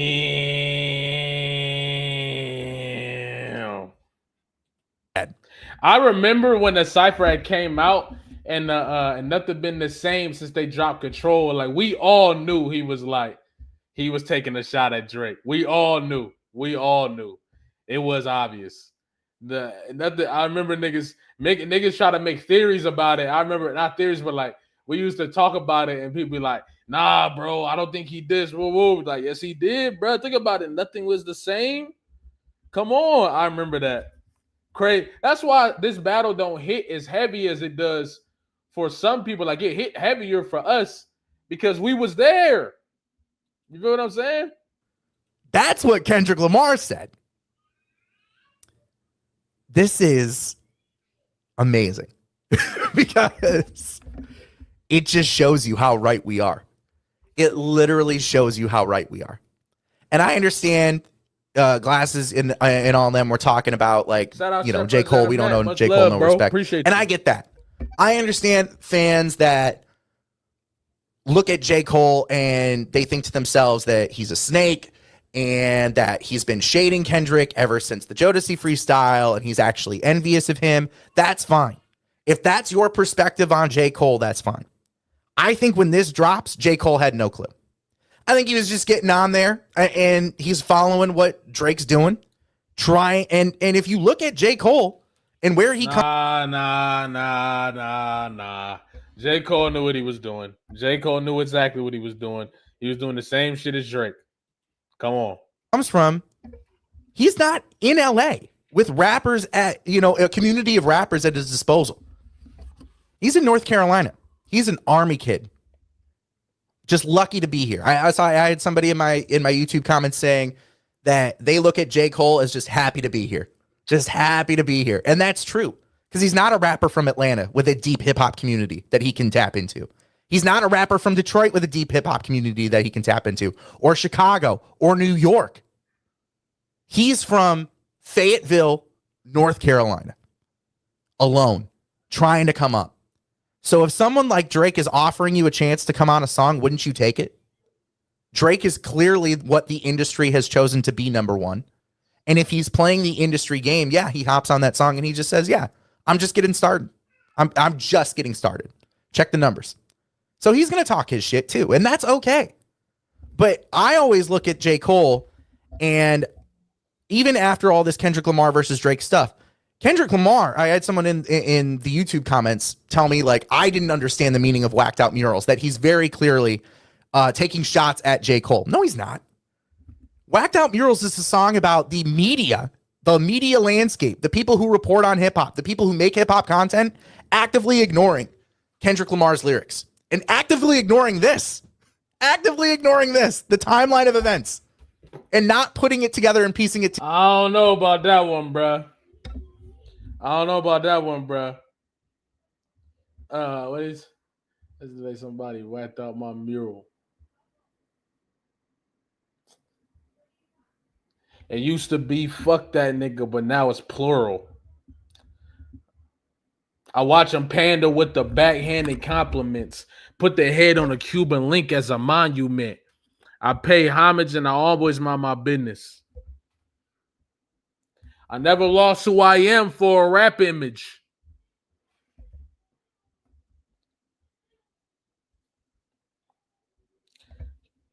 Cole got them shots, bruh. Cole got them shots, bro. I ain't gonna lie to you. J. Cole definitely got shot on Whacked Out Murals. And even if you want to say he didn't, he got shot on Squabble Up. No doubt he got shot on Squabble Up.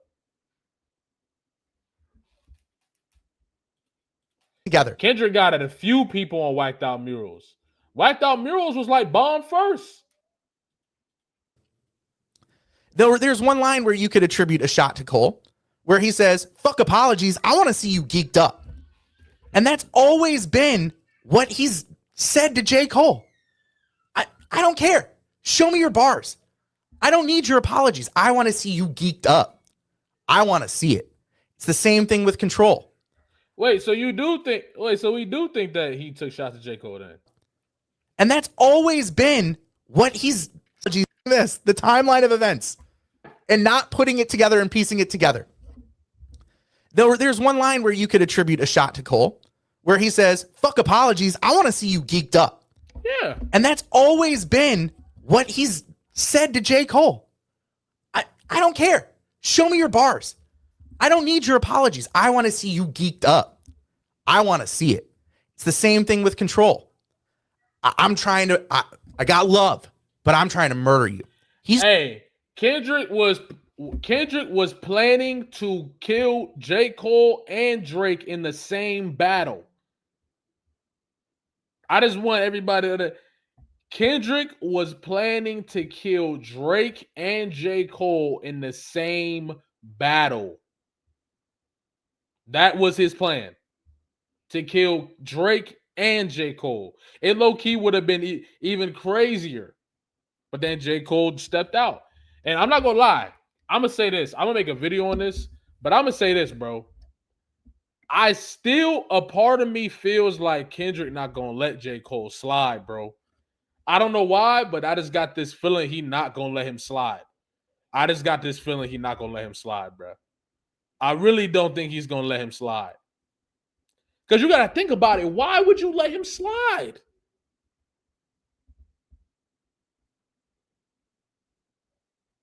J. Cole, I don't know, bro. I don't know. I don't think he's gonna let him slide. I don't think he's gonna let him slide. J. Cole, I mean Kendrick might step on J. Cole next release. Who knows? Yeah, Port Antonio? Nah, you gotta go get him. I ain't gonna lie. I feel like you might gotta go get him. You gotta go get him. Yeah, I really don't think J. Cole. I think J. Cole would have been released to fall off if that battle didn't happen. But I think he's rewriting, changed some shit around. And who knows? J. Cole could be preparing for a potential battle. Who knows? You feel what I'm saying? But based on what he did, he probably, I don't know. J. Cole moving weird right now. He doing the same shit. He threw a little tester clouds. He's threw a little tester out there, seeing what the people was feeling. I think he waiting until that narrative come off, but that narrative not gonna come off, bro. It's not coming off until you address it in a way that we know that people know is authentic. That Port Antonio shit was not authentic. People want you to address things authentically. You feel what I'm saying? Honestly. He's trying to elevate the game. It's why he says, Cole and Aubrey know I'm selfish. That crown is heavy. Because it takes a lot to be number one. When you are an artist that actually is an advocate for raising people up and you meet that level of expectation, because there are some artists who just drop music and they like music and they hang out and it's cool. But there's other ones that are trying to help society. There's other ones. Those are the truly great ones. And that is a Kendrick Lamar. He's trying to elevate people. He's trying to bring people up. And that's why he says, fuck your apology. Port Antonio gets dropped before GNX. I disagree. Cole is why Dr. Dre signed him. I think that's why TDE also defends Cole. He was never going to go on all Cole. Thank you, Andy Penny, for the super chat. I really appreciate you. I don't know about this one, though. I don't know. I think Kendrick was going to go get Drake and Cole. I think those lyrics, after J. Cole dropped 7-Minute Drill, Kendrick was finna get at Cole. Why wouldn't he? Why would he just let Cole drop 7-Minute Drill and not get at him? That to me just don't make no sense. I think, yeah, I don't know about that one. Yeah, he said that's not with TDE no more. It's up for Cole. I don't know, man. We're gonna see. Fuck apologies. I don't know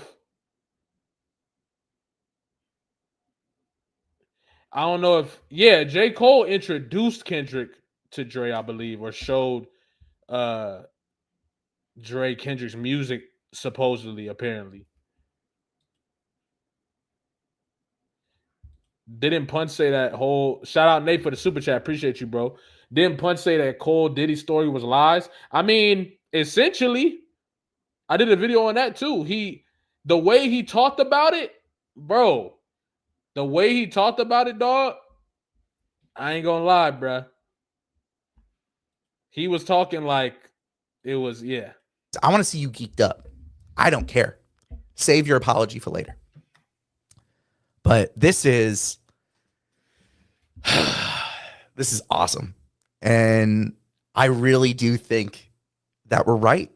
We've been right. We were right 5 years ago. We were right when the beef happened. We were right about all of this. All of this interconnects. And of course, there's a story behind Poetic Justice, like Glasses said. Of course, there's a story. The story is that Kendrick Lamar ghost wrote for Drake multiple times. And he got Drake to say some very questionable things on record. And it's on wax forever.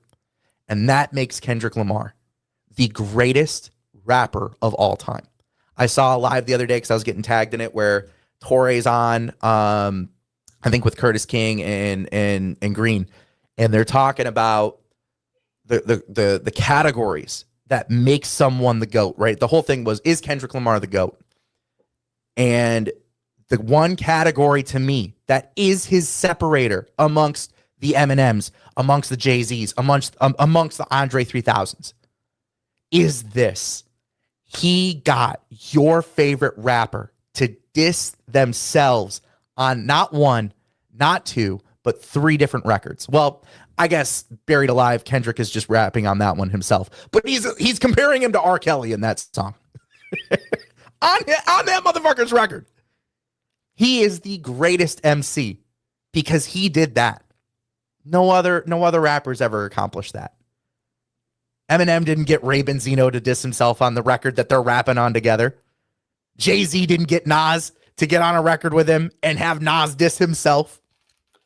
None of that actually happened. Like that never happened. If this is true, then yeah, this is the coldest shit to ever happen in history of hip hop.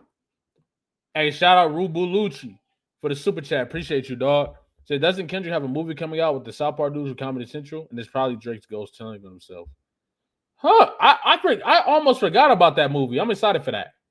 I'm definitely excited for that. It was supposed to come out this year, but I think it got postponed. But appreciate you with the super chat, dog. Hey, shout out Leonardo Thomas. Appreciate you, dog. When an employer or business opportunity asks for a reference, the reference doesn't solidify the job position. The one who performs for the position solidifies himself. Facts. Facts.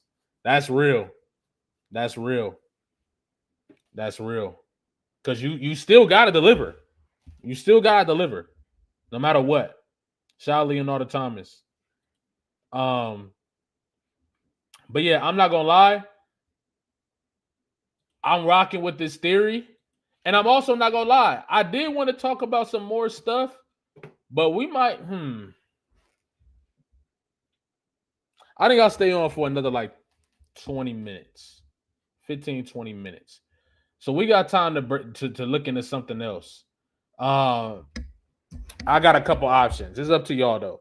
So Jay-Z is on Big L's album coming up, and I kind of wanted to revisit the 7-minute freestyle. If you know, you feel what I'm saying? If you know that's like the introduction for a lot of people. That Big L Jay-Z freestyle, it's an introduction to people. And then we got the discussion about is hip hop dead?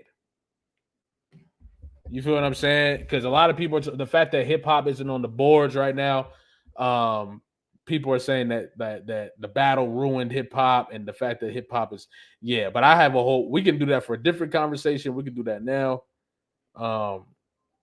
But what y'all want to do?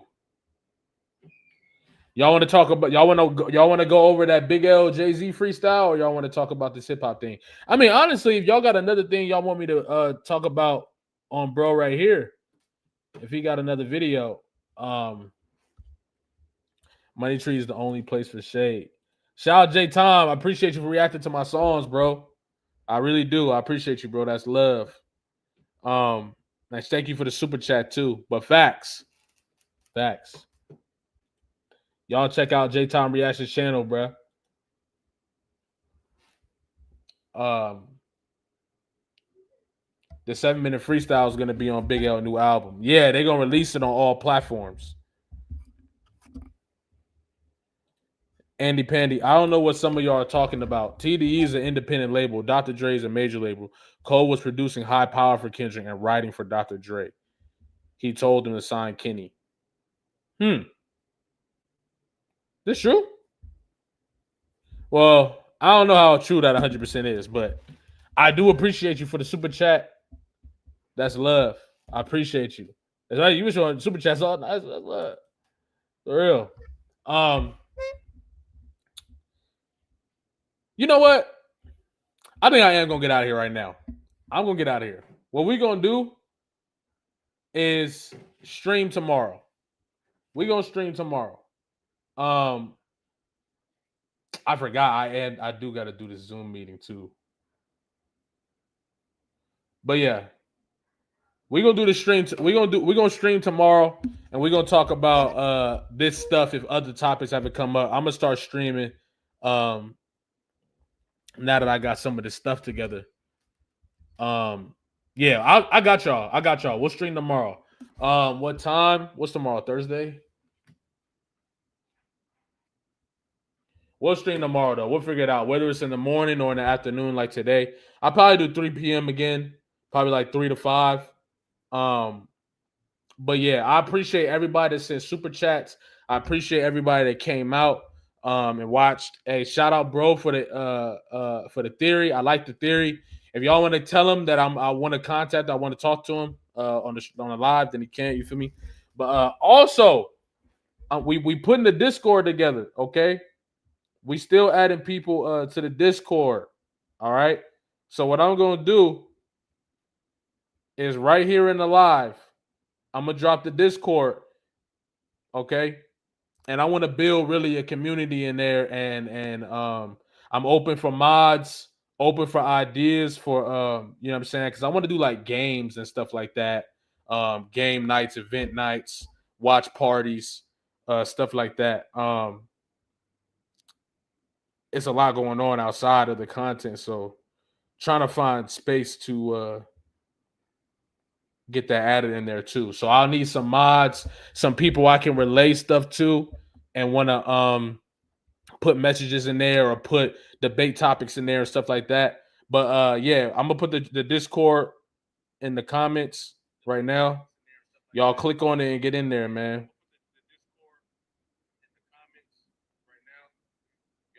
And then I got a suggestion tab for anything y'all want to suggest as well. So you feel me?